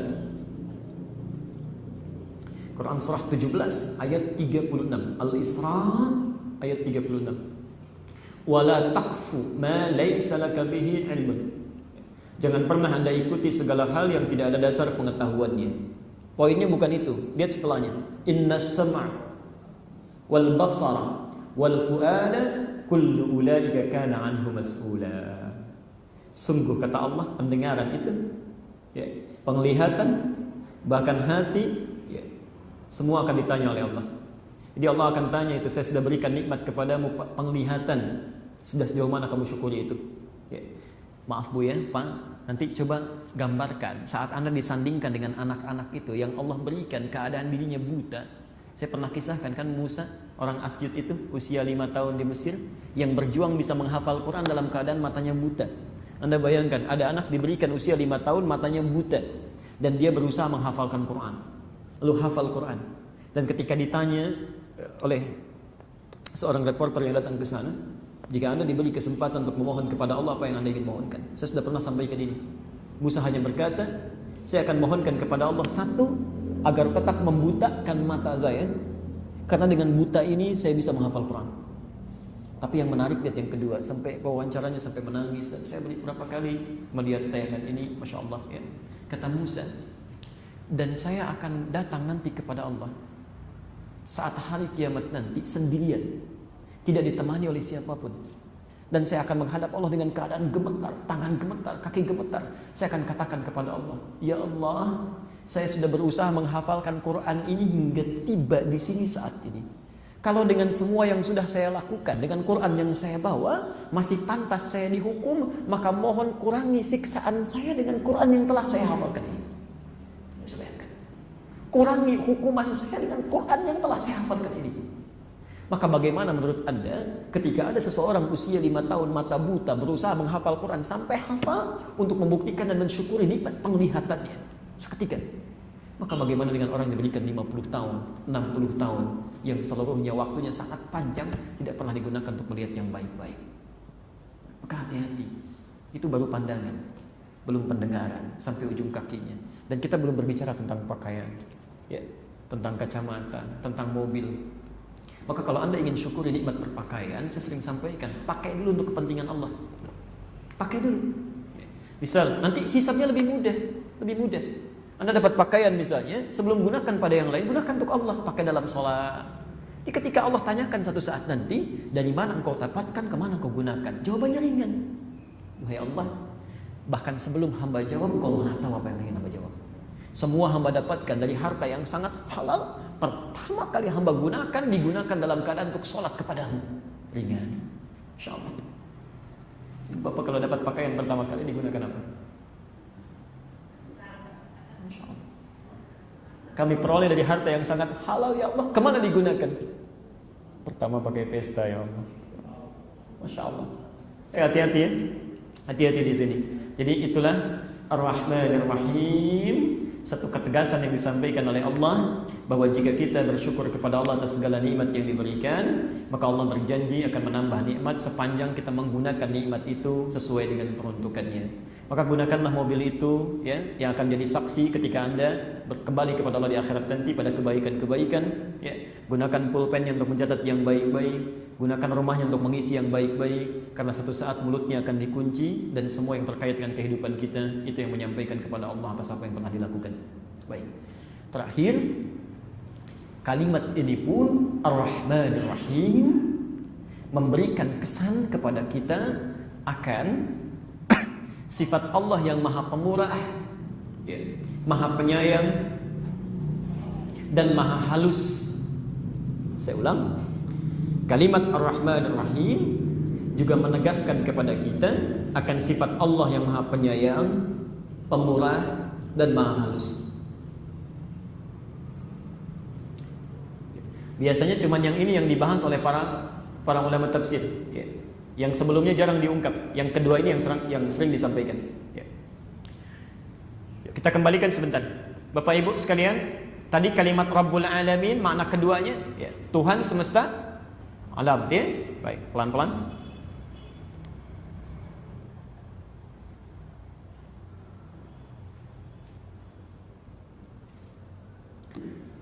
Baik. Biasanya kalau kita dapati seseorang memiliki kedudukan tinggi, Masya Allah. Orang punya kedudukan, ada orang punya harta benda, ada orang punya kekuasaan, ya, Masya Allah. Biasanya sikap kita, perilaku kita, ya, memiliki rasa sungkan atau biasa saja? Sungkan atau biasa saja? Ya, jarang yang biasa saja. Ya. Bapak Ibu ketemu saya biasa saja, ketemu presiden sudah heboh, ya. Masya Allah. Ketemu gubernur sudah lain. Ya. Camat ketemu kita biasa, ketemu wali kota siap-siap. Di umumnya, ketika seseorang memiliki kedudukan atau memiliki peningkatan dalam materi kehidupannya, itu akan berdampak pada sikapnya dan penilaian orang lain kepadanya. Ya. Ada sungkan ingin menghadap, sungkan ingin bicara, takut salah kalau mengemukakan sesuatu. Ya. Bicara dengan kami mungkin biasa, tapi ketika diundang presiden barangkali belajar semalaman, kan? Kata-kata apa yang mau disampaikan, jelas ya? Kenapa? Karena ada sesuatu yang dipunyai. Ya. Maka Allah mengesankan bahwa Allah jauh dari sifat itu. Allah tetap lembut, Allah tetap halus, Allah tetap menerima siapapun yang ingin kembali kepadanya. Allah tetap mendengar siapapun yang memohon kepadanya. Tidak akan pernah dibedakan mau orang itu miskin, orang kaya, orang fakir, bahkan pendosa sekalipun. Kalau dia ingin kembali kepada Allah, maka didengar keseluruhannya. Ingin menegaskan bahwa maaf, Ar-Rahmanir Rahim, sekalipun saya, kata Allah, Rabbul Alamin, pemilik semua alam, tapi sifat saya beda dengan makhluk. Ya. Saya tidak angkuh pada sesuatu hal yang tidak wajar. Saya tidak sombong pada sesuatu hal yang tidak wajar. Saya tidak membeda-bedakan makhluk saya ketika akan kembali kepada saya. Semua akan saya terima karena saya Rahman dan Rahim. Jangankan seorang hamba yang taat, pendosa paling kakap pun kalau ingin kembali, saya Rahman dan Rahim. Jelas ke sini? Seakan-akan ada pesan, jangan pernah bersikap angkuh ketika ada penambahan dalam kehidupan kita karena ada yang lebih dibandingkan dengan itu. Jadi kalau Allah saja yang memiliki seluruh alam tidak angkuh pada yang tidak wajar, maka bagaimana dengan hamba yang cuma punya sedikit itu pun titipan, masih sombong juga. Ya. Jelas di sini? Ya. Karena itu dulu pernah ada yang sangat kaya di zaman Musa, namanya Qarun. Quran surah ke-28 ayat 76 ya, sampai ayat ke-80-nya itu. Maaf. Kalau Bapak Ibu punya brankas, kuncinya umumnya disembunyikan atau dipamerkan. Ini kunci brankas saya, ini kunci brankas saya. Tidak ada ya? Umumnya disembunyikan ya? Qarun tidak. Saya mesti beda dengan yang lain. Saya mesti beda dengan yang lain. Kalau yang lain kayaknya kayak biasa, ya, brankasnya disimpan, kuncinya disembunyikan. Saya, orang semua harus tahu ini saya, ini kuncinya. Ya. Maka kemanapun dia jalan, inna Qaruna kana min qaumi Musa fabagha alaihim. Qarun itu kaumnya Musa. Ya. Jadi maaf, Qarun itu sepupuan dengan Musa ya. Di bapaknya Musa itu kakaknya bapaknya Qarun. Musa punya bapak namanya Imran, tapi bukan Imran yang di Ali Imran, Imran yang lain ya. Bapaknya Musa namanya Imran, bapaknya Qarun namanya Yesar. Kedua-duanya keturunan dari Kuhas. Kuhas anaknya Lewi, Lewi anaknya Yakub, saudaranya Yusuf, Yakub anaknya Ishak, Ishak anaknya Ibrahim alaihissalam. Kemudian singkatnya Qarun menjadi kaya. Untuk menunjukkan saya kaya luar biasa, kekayaan bertambah. Maka kemanapun dia jalan, kata Quran, kemanapun dia jalan, di belakangnya selalu ada 10 orang membawa khusus kunci harta bendanya saja, kunci brankasnya. Kebayang ya, 10 orang kuat membawa kuncinya saja, itu sudah nggak sanggup, sudah tidak sanggup, saking kayanya. Tapi ingin menunjukkan kesombongannya, ingin menunjukkan kesombongannya. Apa hasilnya? Allah murka. Allah murka. Saya saja yang Rabbul Alamin masih Rahman dan Rahim, masa kamu yang punya segitu saja sudah sombong? Allah murka. Bisa dibayangkan, dulu ada orang yang kuncinya saja sudah luar biasa sombong, dihabiskan oleh Allah, maka bagaimana dengan orang yang kunci brankasnya saja tinggal diangkat jari bisa keangkat, kemudian sombong ya. Di ketinggalan zaman ya. Jadi kalau ada dulu orang sombong dihancurkan, sudah ada dulu ya. Yang paling kaya sudah ada, sombong gugur ya. Masa yang hartanya sedikit mau sombong juga, itu ketinggalan ya. Jelas sampai sini ya? Baik. Jadi kita akhiri dulu pembahasan kita. Jadi kesimpulan singkatnya ya, Ar-Rahman Ar-Rahim memberikan pesan kepada kita bahwa nikmat yang disyukuri akan selalu mengembalikan berlipat ganda dalam kehidupan kita, dan nikmat yang dititipi jangan sampai membuat kita merasa angkuh dalam kehidupan, karena Allah pun pemilik nikmat tetap memiliki sifat halus dan lemah lembut dalam sikapnya terhadap hamba. Baik, kita kira itu ayat yang bisa kita bahas sampai dengan hari ini, Ar-Rahman Ar-Rahim ya. Kita jeda sebentar untuk membacakan beberapa pertanyaan yang sekiranya bisa kita jawab insyaallah.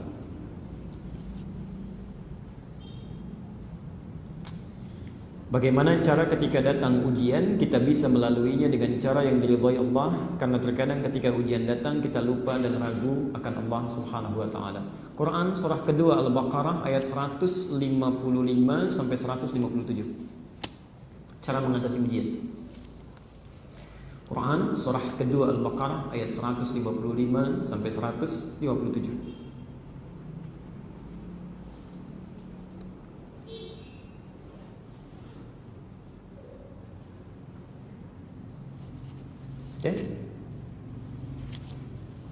Baik. Perhatikan kalimatnya. Wala nabluwannakum bisyai' wala nabluwannakum bisyai' minal khawf wal ju' wa naqsin minal amwal wal anfus wath thamarat wa basyiris sabirin. Itu solusinya. Yuk lihat bahasa Qur'annya. Ya. Mohon pahami betul ini, karena ini kunci mendapatkan ketenangan. Ya, kunci mendapatkan ketenangan. Tadi kan ingin tenang ya, maka ini kuncinya. Perhatikan betul kalimat Qur'annya. Quran surah kedua Al-Baqarah ayat 155. Posisi paling kiri sebelah atas.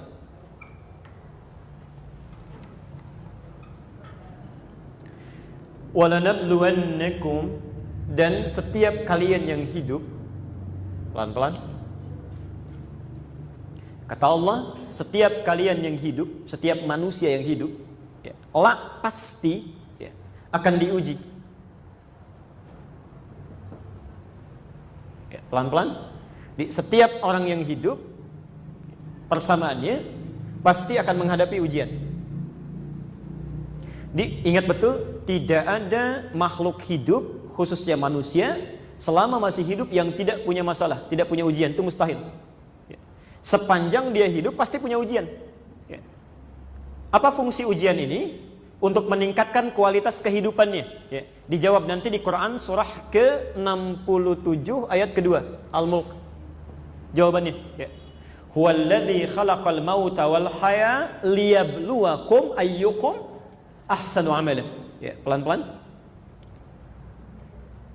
Kata Allah, ujian kehidupan ini ditujukan supaya kualitas kehidupan manusia semakin meningkat lebih baik. Jadi persamaan pertama yang harus kita sadari, setiap orang hidup pasti punya masalah. Tidak ada orang hidup yang tidak punya masalah. Mustahil. Ini juga kelihatannya tenang, nyatet-nyatet, itu belum tentu nggak punya masalah itu. Mungkin masalahnya lebih hebat dibandingkan dengan apa yang dipikirkan itu. Lihat sini ya. Ingat persamaan terbaliknya, ketika seseorang tidak ingin punya masalah, artinya nggak mau hidup. Karena cuma orang yang tidak hidup yang nggak punya masalah, sudah selesai. Dan ini konsep nggak kita miliki. Konsep ini hanya dimiliki oleh orang yang tidak beriman.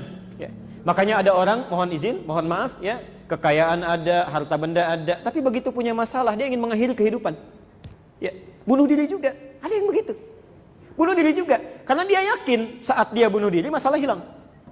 Jelas sampai sini? Baik. Jadi seseorang yang hidup pasti punya masalah, dan orang yang tidak menginginkan punya masalah pasti tidak ingin hidup. Sebelum kita teruskan, saya mau tanya dulu ya supaya kita sepakat. Maaf, jadi Bapak Ibu sekalian ingin punya masalah atau tidak ingin punya masalah? Itu ya. Baik. Gila, pengen jawaban ingin punya masalah takutnya susah. Dijawab nggak pengen takut nggak hidup ya. Jadi maunya apa sebetulnya? Baik. Jadi kita tidak bisa memilih. Setiap manusia pasti punya masalah. Apa masalahnya? Lihat pelan-pelan. Kita rinci ya. Kita rinci. Bisyai, banyak, beraneka ragam. Ada beraneka ragam. Sesuai dengan kebutuhan hidup kita, masya Allah. Itu adilnya Allah. Substansi yang sama, masalahnya bisa berbeda. Substansi yang sama, masalahnya bisa beda. Gelisah itu kan persoalan. Gelisah persoalan. Tapi kadar kegelisahan, wujudnya bisa beda. Ada orang gelisah ketika kehilangan mobil. Ada orang gelisah ketika belum mendapatkan pekerjaan. Seorang pelajar gelisah menunggu ujian. Seorang anak gelisah mendapatkan mainan. Itu beda-beda. Tapi substansinya sama. Substansinya sama. Pelan-pelan. Minal khawf, ada kekhawatiran. Ju', mulai lapar. Wa naqsi minal amwal, harta benda berkurang. Wal anfus, ada yang sakit sampai meninggal. Tapi yang menarik yang terakhir, was samarat. Di situ diartikan apa? Diartikan buah-buahan. Ya. Itu agak kurang tepat ya kalau terjemah yang lebih spesifiknya. Itu bahasa kiasan, dibacanya lewat ilmu balaghah. Ya. Saya beri contoh gini. Kalau Anda menanam satu tumbuhan, ya, terus dirawat sampai besar, sampai tinggi, yang mau dipetik apanya? Buahnya. Itu bahasa kiasan dalam Al-Quran, dibacanya pakai ilmu balaghah. Jadi ada orang-orang yang ujiannya sifatnya terampas hasil kerja kerasnya. Dia nanam modal, uang sudah diberikan, tenaga sudah keluar, tiba-tiba ketika akan dipetik hasil kerja kerasnya dirampas oleh orang. Ya. Ada pengusaha sudah pasang tender, kualitas dipenuhi, sudah bagus, di ujung-ujung diselip oleh orang. Itu wathamarat namanya. Ya. Jadi buahnya dipetik oleh orang lain saat kerja keras dilakukan. Ada yang begitu? Ada. Nah, sekarang perhatikan. Semua ini kata Allah akan mudah diatasi. Sangat mudah. Bahkan persoalan paling pelik pun. Bahkan saking mudahnya, ada orang-orang yang saat menerima itu justru gembira. Senang. Ya. Umumnya senang itu saat punya masalah atau saat tidak punya masalah. Sekarang gini, ada orang punya masalah malah senang. Ya.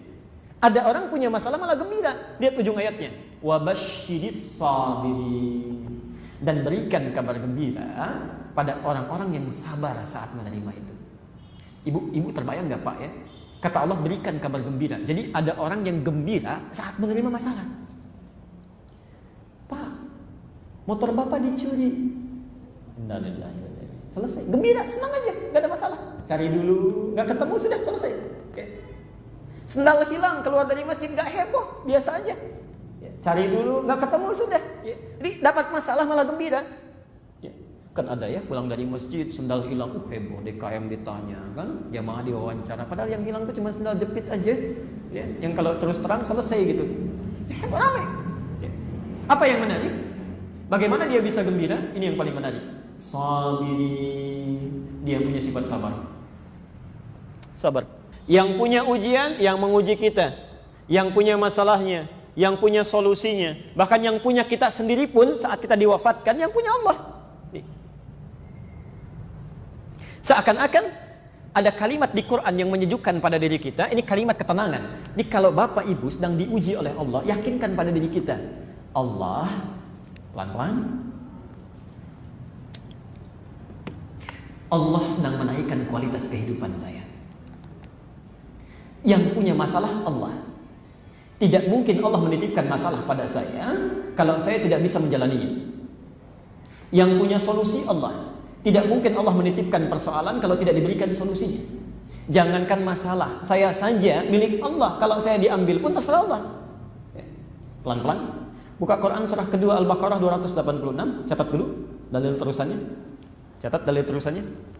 Quran surah 2 ayat 286.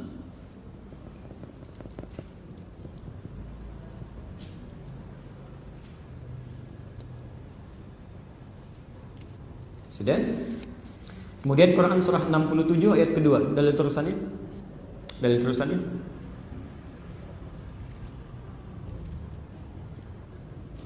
Baik, lihat sini, ini cara memahaminya ya. Pelan-pelan, agak sedikit rumit, pelan-pelan. Saat Anda mengucapkan inna lillah, misal diuji dengan persoalan ya, ada yang sakit, semua dokter sudah mengangkat tangannya, gitu kan? Ada kehilangan sesuatu, maka yang pertama kata Quran harus dilakukan bukan mengeluh. Saya ulang, bukan mengeluh ya, bukan cerita sana sini, tapi sampaikan pada diri kita inna lillah. Apa yang dimaksud dengan inna lillah? Satu, perhatikan, yang punya ujian ini, yang punya masalahnya, yang punya harta bendanya, semuanya milik Allah. Bahkan diri kita pun punya siapa? Punya Allah. Pelan-pelan, pelan-pelan. Kalimat ini kalau diucapkan dengan benar, itu setidaknya akan menghilangkan kegelisahan. Contoh, sendal. Sendal punya siapa? Kalau dibilang punya Allah takut dibawa orang, gitu kan tuh, masih kurang. Yang punya nikmat siapa? Ini masalahnya tuh. Jadi kita, ini kayaknya pelajaran tauhidnya harus ditingkatkan lagi ya. Baik. Yang punya nikmat semuanya siapa? Tadi kan kita katakan jangankan benda-benda biasa, diri kita aja punya Allah. Jadi yang punya sendal siapa? Yang punya mobil? Sudah selesai kan? Nah, sekarang yang punya mau ngambil. Kenapa kita mesti repot? Jangankan diri kita, ya, jangankan diri kita. Mohon maaf, jangankan benda-benda di sekitar kita, diri kita saja punya Allah. Jadi kalau Allah sudah mau ngambil, itu terserah Allah. Ya, kita cuma dititipi saja kok. Ya. Sekarang ada kemudian seseorang diuji oleh Allah, masuk ke masjid, datang ke rumah Allah, pulang sendalnya hilang. Ya. Hilangkan dalam bahasa manusia. Saat Anda mengucapkan inna lillah, maka kalimat itu menyadarkan, hei, yang punya bukan kamu, yang punya Allah. Tugas kamu dalam menggunakan sendal itu untuk ibadah sudah selesai. Selesai. Sampai di sini, kamu harus gunakan sendal yang lainnya supaya penjual itu mendapatkan harta yang halal dari kamu. Kamu gunakan supaya yang pembuatnya ketika digunakan ibadah dapat bagian pahalanya. Selesai yang di sini, pindah kepada yang lain. Selesai masalahnya. Jadi kalau Anda pikir-pikiran pun setelah ikhtiar nyari sana sini gak ketemu, dikeluhkannya tetap hilang juga. Udah selesai. Kalau kita mendapati sesuatu, tugas kita itu ikhtiar saja. Cari, gak ketemu, selesai. Inna lillahi wa inna ilaihi rajiun. Tapi gak ujuk-ujuk langsung inna lillah, tidak. Cari dulu, gitu ya? Ikhtiar dulu. Sudah tidak ada, sudah simpulkan. Kalau hilang dalam keadaan yang sifatnya buruk, dicuri orang, maka barangkali, mohon maaf, itu memang haknya pencuri. Pencuri kan makanannya yang haram. Ya. Makanannya yang haram. Ya. Barangkali ada sesuatu dalam diri kita yang ingin dikeluarkan oleh Allah. Sesuatu yang tidak tepat. Tapi tugas Anda menggunakan sendal itu selesai. Sudah. Allah yang punya ingin memindahkan kepada yang lain. Ya. Jelas sampai sini? Ini pencuri nggak mau tobat-tobat. Saya berikan istidraj saja. Istidraj. Ya. Dia nggak sadar dengan amalan-amalannya meningkatkan dan menumbuhkan dosa-dosa keburukannya. Ayo pakai itu yang haram. Ayo pakai yang haram. Kamu yang sudah soleh sudah. Sendal kamu selesai. Kamu gunakan sendal yang lain. Selesai masalahnya. Bahkan diri kita punya siapa? Allah. Kedua, rumus kedua. Jadi rumus pertama ketika Anda diuji dengan musibah supaya nyaman menerimanya, pertama rasakan semua nikmat terkait musibah itu punya Allah, bukan punya kita. Ya. Hati-hati, ada orang yang sulit pulangnya karena merasa dirinya sendiri punya dia. Ya. Nanti meninggalnya gak susah itu. Orang meninggal cepat, Anda bisa bayangkan ada orang cuma tiduran begini merem melek, ya ayat Tuhan nafsul mutmainnah. Irji ila rabbika radiyatan mardiyah. Pulang. Ya. Ada orang sudah merem melek gak meninggal juga kan? Begitu dicabut marah-marah. Bahkan ada yang dipukulin malaikat dulu meninggalnya. Quran surah 8 ayat ke-50. Ya. Ada yang dipukulin malaikat tuh. Ya. Allah. Hati-hati ya. Yadribuna wujuhum wa adbarahum. Ada orang yang dipukuli, ya, saking jengkelnya berkata begini, ya, akhriju anfusakum, nanti di ayat lain. Cepat keluar, ngapain sih kamu lama-lama dipukuli tuh, depannya belakangnya, ya. Hati-hati, ya. Kalaulah Anda bisa menyaksikan para pendosa itu, ya, Masya Allah. Orang-orang kafir yang ingkar itu dipukulin dulu oleh malaikat saat dia pulang. Ya. Yadribuna wujuhum wa adbarahum. Dipukuli depannya, dipukuli belakangnya. Ya. Kenapa? Karena dia masih nggak mau lepas dari dunianya, seakan-akan memiliki. Dia nggak mau hilang, nggak mau terpisah dengan, maaf ya, dengan hartanya, dengan rumahnya, dengan mobilnya, bahkan dengan dirinya sendiri. Jadi susah keluarnya, ya, susah keluarnya. Ya, pelan-pelan. Itu satu. Yang kedua, sekarang untuk meringankan kadar ujiannya. Ingat betul ketika mengucapkan inna lillahi, qalu inna lillahi. Sekarang lihat kalimat Qur'annya. La yukallifullahu nafsan illa wus'aha. Yakinkan pada diri kita bahwa ujian ini tidak akan pernah dititipkan oleh Allah kepada pemiliknya kecuali dia yakin untuk mengatasinya. Saya ulangi. Yakinkan pada diri kita setelah Anda sadar ini semua punya Allah. Kalau Allah mau ngambil kapan saja terserah Allah, ya. Itu saat itu, tapi setelah itu berlangsung tidak mudah. Kadang-kadang jalan lagi, ya. Baik. Ada seorang anak meninggal dunia. Ya, seketika bisa mengatakan semua milik Allah. Iya Pak, iya Bu. Saat tausiah, takziah, ada yang berikan tausiah, kan? Semua milik Allah. Kalau Allah berkehendak barangkali sudah iya Pak, iya terima kasih Ustaz. Begitu Ustaznya pulang, nangis lagi. Bisa terjadi. Ya, bisa terjadi. Ya. Maka cara keduanya kata Quran, yakinkan pada diri kita, la yukallifullahu nafsan illa wus'aha. Saat Anda mengatakan inna lillah, dibalas di ayat lain diterangkan, hadirkan suasana di dalam hati bahwa Allah tidak mungkin menitipkan ujian ini kecuali kita sanggup. Kalau dalam bahasa bebasnya, perhatikan kalimatnya. Saya titipkan kepada kamu ujian ini karena memang cuma kamu yang bisa, yang lain nggak bisa. Yang lain nggak bisa nanggung, cuma kamu. Ya. Bisa nggak terbayang oleh kita? Ada orang dipercaya oleh Allah, dia sendiri pesimis. Kan itu agak sesuatu yang sulit dipahami. Allah saja sudah percaya, masa kita tidak percaya? Kata Allah, cuman kamu yang bisa, yang lain gak bisa. Karena itu saya titipkan pada kamu. Ya. Ada orang kehilangan sesuatu saja sudah hebohnya luar biasa. Nah, cuma kamu yang sanggup menerima ujian ini. La yukallifullahu nafsan illa wus'aha. Karena itu ketika Anda mendapatkan persoalan, apakah itu sakit, apakah itu kehilangan sesuatu, apakah itu kegelisahan, tanamkan dalam diri kita, memang kita yang dipercaya oleh Allah saat itu. Dan buktikan kepada Allah bahwa layak kita untuk diamanahi itu. Tidak sebaliknya.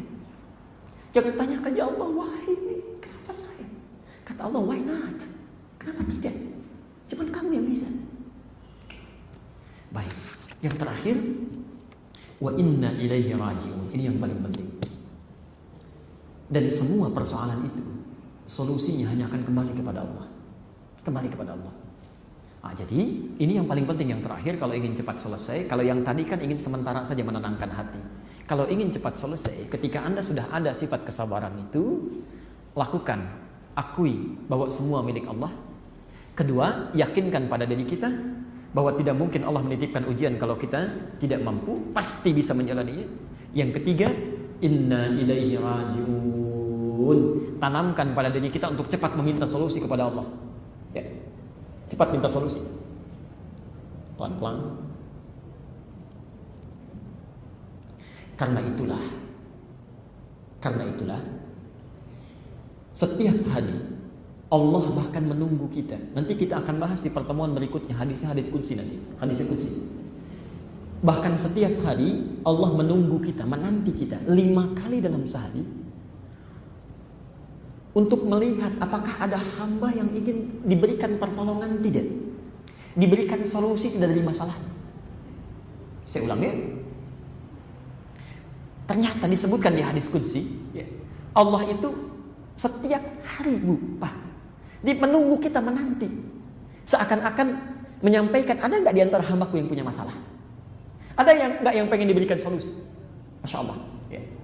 Dalam keadaan apa itu? Ya, kita lihat disebutkan di Quran surah ke-2 Al-Baqarah ayat ke-45. Ya. Quran surah 2 Al-Baqarah ayat ke-45. Ditafsir di hadis Nabi, catat saja dulu, di hadis Nabi riwayat Abu Dawud nomor hadis 821, hadisnya qudsi. Abu Dawud nomor hadis 821, hadisnya qudsi, ya, dari Abu Hurairah. Lihat kalimatnya. Pelan-pelan. Tadi kalau kita punya masalah mesti apa? Sabar, ya. Maka lihat penegasan Qur'annya. Wasta'inu bis-sabri. Jika Anda punya persoalan dalam kehidupan, maka cari solusinya, mintakan pertolongannya. Pertama, sabar dulu, kata Allah. Sabar, ya. Sabar. Yakinkan bahwa Allah tidak mungkin menguji kecuali kita sanggup. Yakinkan semua ini milik Allah. Setelah Anda sabar, suasananya tenang, maka Allah menunggu kita untuk memohonkan solusinya. Wassalat. Saat sholat itulah kita ditunggu oleh Allah. Ada nggak yang mau minta solusi? Ya, minta sesuatu. Nanti di hadis qudsi akan dijawab. Perintah memintanya wasta'inu, permohonan kita untuk diberikan solusi disebut dengan nasta'in. Maka kita bacakan dalam sholat, iyyaka na'budu wa iyyaka. Nanti kita bahas di ayat ini, ada jawaban di hadis qudsi. Kata Allah, lihat di hadis qudsinya, wali abdi ma sa'al. Kalau hambaku benar cara menyikapi persoalannya, cara memintanya, maka apapun yang dia minta saat ini aku akan berikan. Jadi sebetulnya manfaat sholat itu kalau benar kita sholatnya, semua persoalan kita selesai. Ya. Tadi dari zuhur sampai menjelang asar ini, tidak ada orang tidak punya masalah. Seharusnya ketika sholat asar, kita bacakan kalimat itu, kita mohonkan, selesai masalahnya. Nanti asar punya masalah baru. Begitu maghrib selesai, tuntas. Ya, tuntas, selesai. Karena itu, solusi tercepat kalau kita, diberikan persoalan, maka pertama terima itu dengan sabar. Ya, yakinkan Allah menguji itu untuk meningkatkan kualitas hidup kita. Ya. Kedua, solusi semua milik Allah. Ya. Yang ketiga, saat kita berhadapan dengan Allah dalam sholat itu mohonkan solusinya. Dan kalau sudah rutin demikian dilakukan, akan ringan mendapatkan ujian kehidupan itu. Ya. Satu kali ada suami istri punya seorang anak. Ini kisah nyata. Anaknya sakit parah, ya, luar biasa parahnya. Kemudian suaminya ditugaskan ada panggilan jihad. Qadarullah ketika mau keluar agak berat, ya, karena lihat situasi anak sakit. Kata istrinya, kamu konsentrasi berjihad, biarkan saya bertanggung jawab mengurus anak. Ketika berangkat, ya, qadar Allah dalam jihadnya, anaknya meninggal dunia, wafat. Lihat ketika pulang, ibu bisa teladani bagaimana sikap istrinya. Ketika pulang, yang pertama ditanya oleh suaminya itu anaknya dulu, bagaimana anak kita? Kata istrinya, sedang tidur dalam keadaan yang sangat tenang. Ya, Masya Allah, ini bu satu ajaran bahwa ketika suami pulang dengan tugas, ya jangan diberikan kegelisahan dulu. Ya. Belum apa-apa sudah gelisah, ini kan udah tugas, tadi capek macam-macam kan. Walaupun ibu punya masalah, tahan aja dulu, tahan, berikan ketenangan. Ya. Setelah mandi, beristirahat macam-macam, ya Masya Allah, masih tanya juga. Nah malam-malam di tempat tidurnya saat bertanya, bagaimana keadaan anak kita? Lihat kata istrinya, bagus sekali kalimatnya. Kata istrinya, bagaimana pendapat papa, kalau bahasa kita, jika ada seseorang yang dititipi satu titipan, kemudian pemiliknya meminta, tapi yang dititipi ini kemudian marah-marah, tidak mau mengembalikan. Maka suaminya mulai berkata, itu gak boleh, itu tidak benar, tidak tepat. Rasul meralangin, Masya Allah. Maka istrinya mulai mengatakan, singkat saja, ya, anak kita sudah kembali diambil oleh pemiliknya. Anak kita, titipan yang dititipkan oleh Allah itu sudah kembali diambil oleh pemiliknya. Sudah. Tidak ada marah, tidak ada teriak-teriak, yang hanya cuma tangisan sejenak, kemudian keduanya ya mulai mendekat kepada Allah Subhanahu wa taala. Jadi kalau kita yakin semuanya titipan, tidak ada yang berat dalam kehidupan. Ya. Kalau yakin semuanya titipan, kalau yakin anak titipan, tidak akan berat ketika Allah mengambilnya. Kalau yakin harta titipan, tidak akan berat ketika kita dalam tanda petik bahasa manusia kehilangannya. Karena kita merasa Allah menitipkannya. Tugas kita cuma merawatnya saja sesuai dengan tugas ibadah kita. Ya. Yang jadi pertanyaan bukan karena hilangnya. Hilang itu mudah dicari dan didapatkan. Yang jadi pertanyaan, ketika sudah yang dititipkan itu diambil dari kita, pelan-pelan, maaf kalau bahasa saya kurang menyenangkan, perbuatan baik apa yang sudah kita lakukan dengan titipan itu? Karena itu yang ditanyakan. Itu yang ditanyakan. Ya, bendanya mudah untuk dicari, tapi yang jadi persoalan perbuatan apa yang melekat pada benda yang telah hilang itu, yang nanti akan ditanya oleh Allah Subhanahu Wa Taala. Allah nggak akan tanya, kenapa titipan saya bisa hilang? Nggak akan nanya begitu.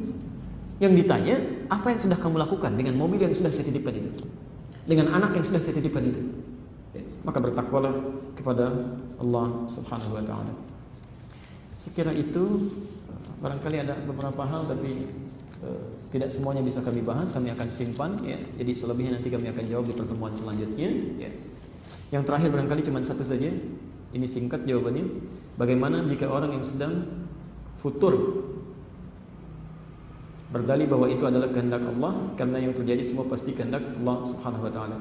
Saya belum paham apa yang dimaksudkan dengan futur di sini.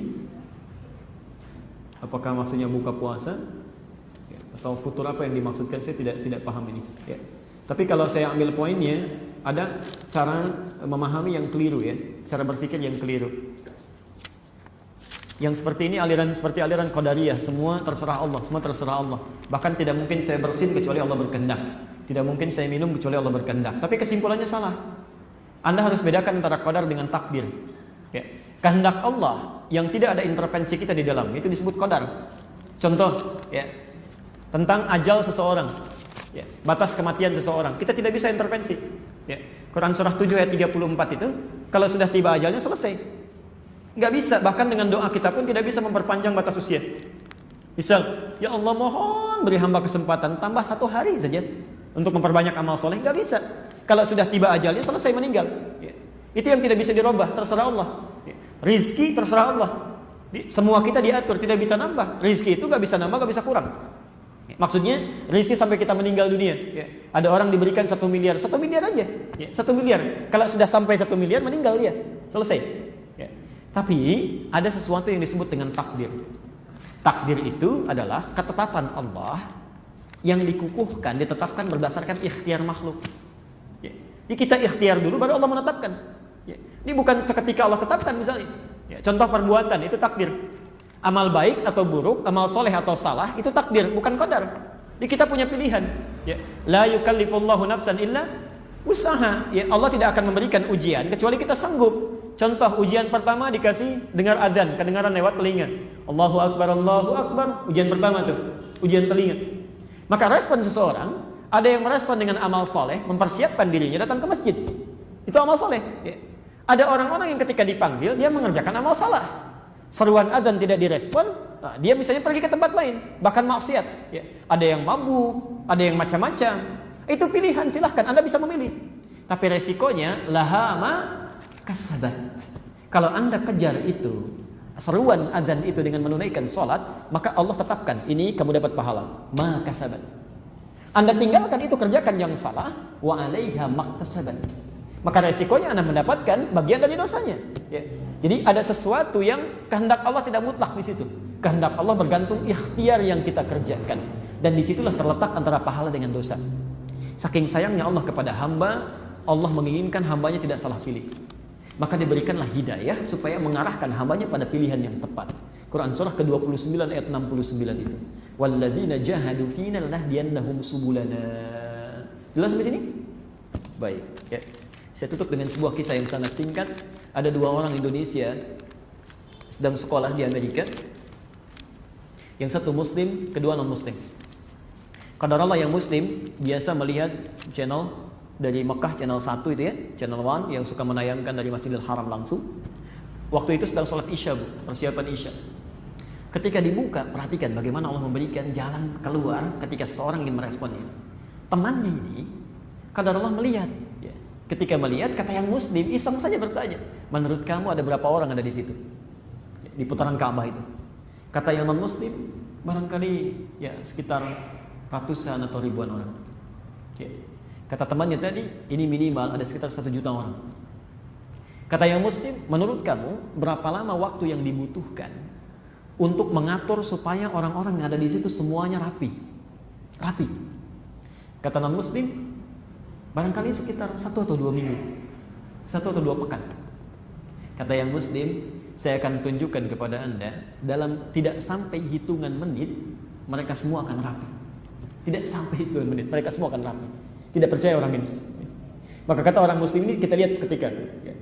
Maka ketika iqamat mulai dikumandangkan, Allahu Akbar, Allahu Akbar, semua yang tadinya sibuk, yang tawaf, dia membentuk saf yang sangat rapi. Tidak dikomando, semuanya. Maka ketika Imam Sudais saat itu boleh mengatakan istau, gitu ya, istaqimu, ya, rapat, lurus, tegak, semuanya rapat.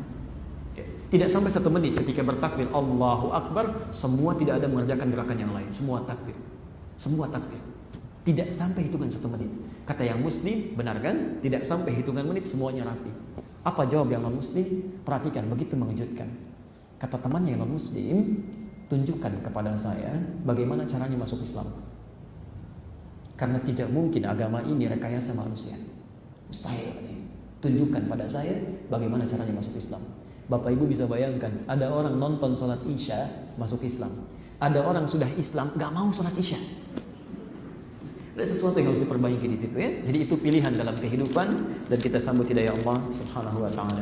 Subhanakallahumma bihamdika asyhadu an la ilaha illa anta astaghfiruka wa atubu ilaik wa akhiru da'wana alhamdulillahi rabbil alamin wal 'afwu minkum. Assalamualaikum warahmatullahi wabarakatuh. Ya Rabbi salli ala Muhammad, ya Rabbi salli alaihi wa sallim.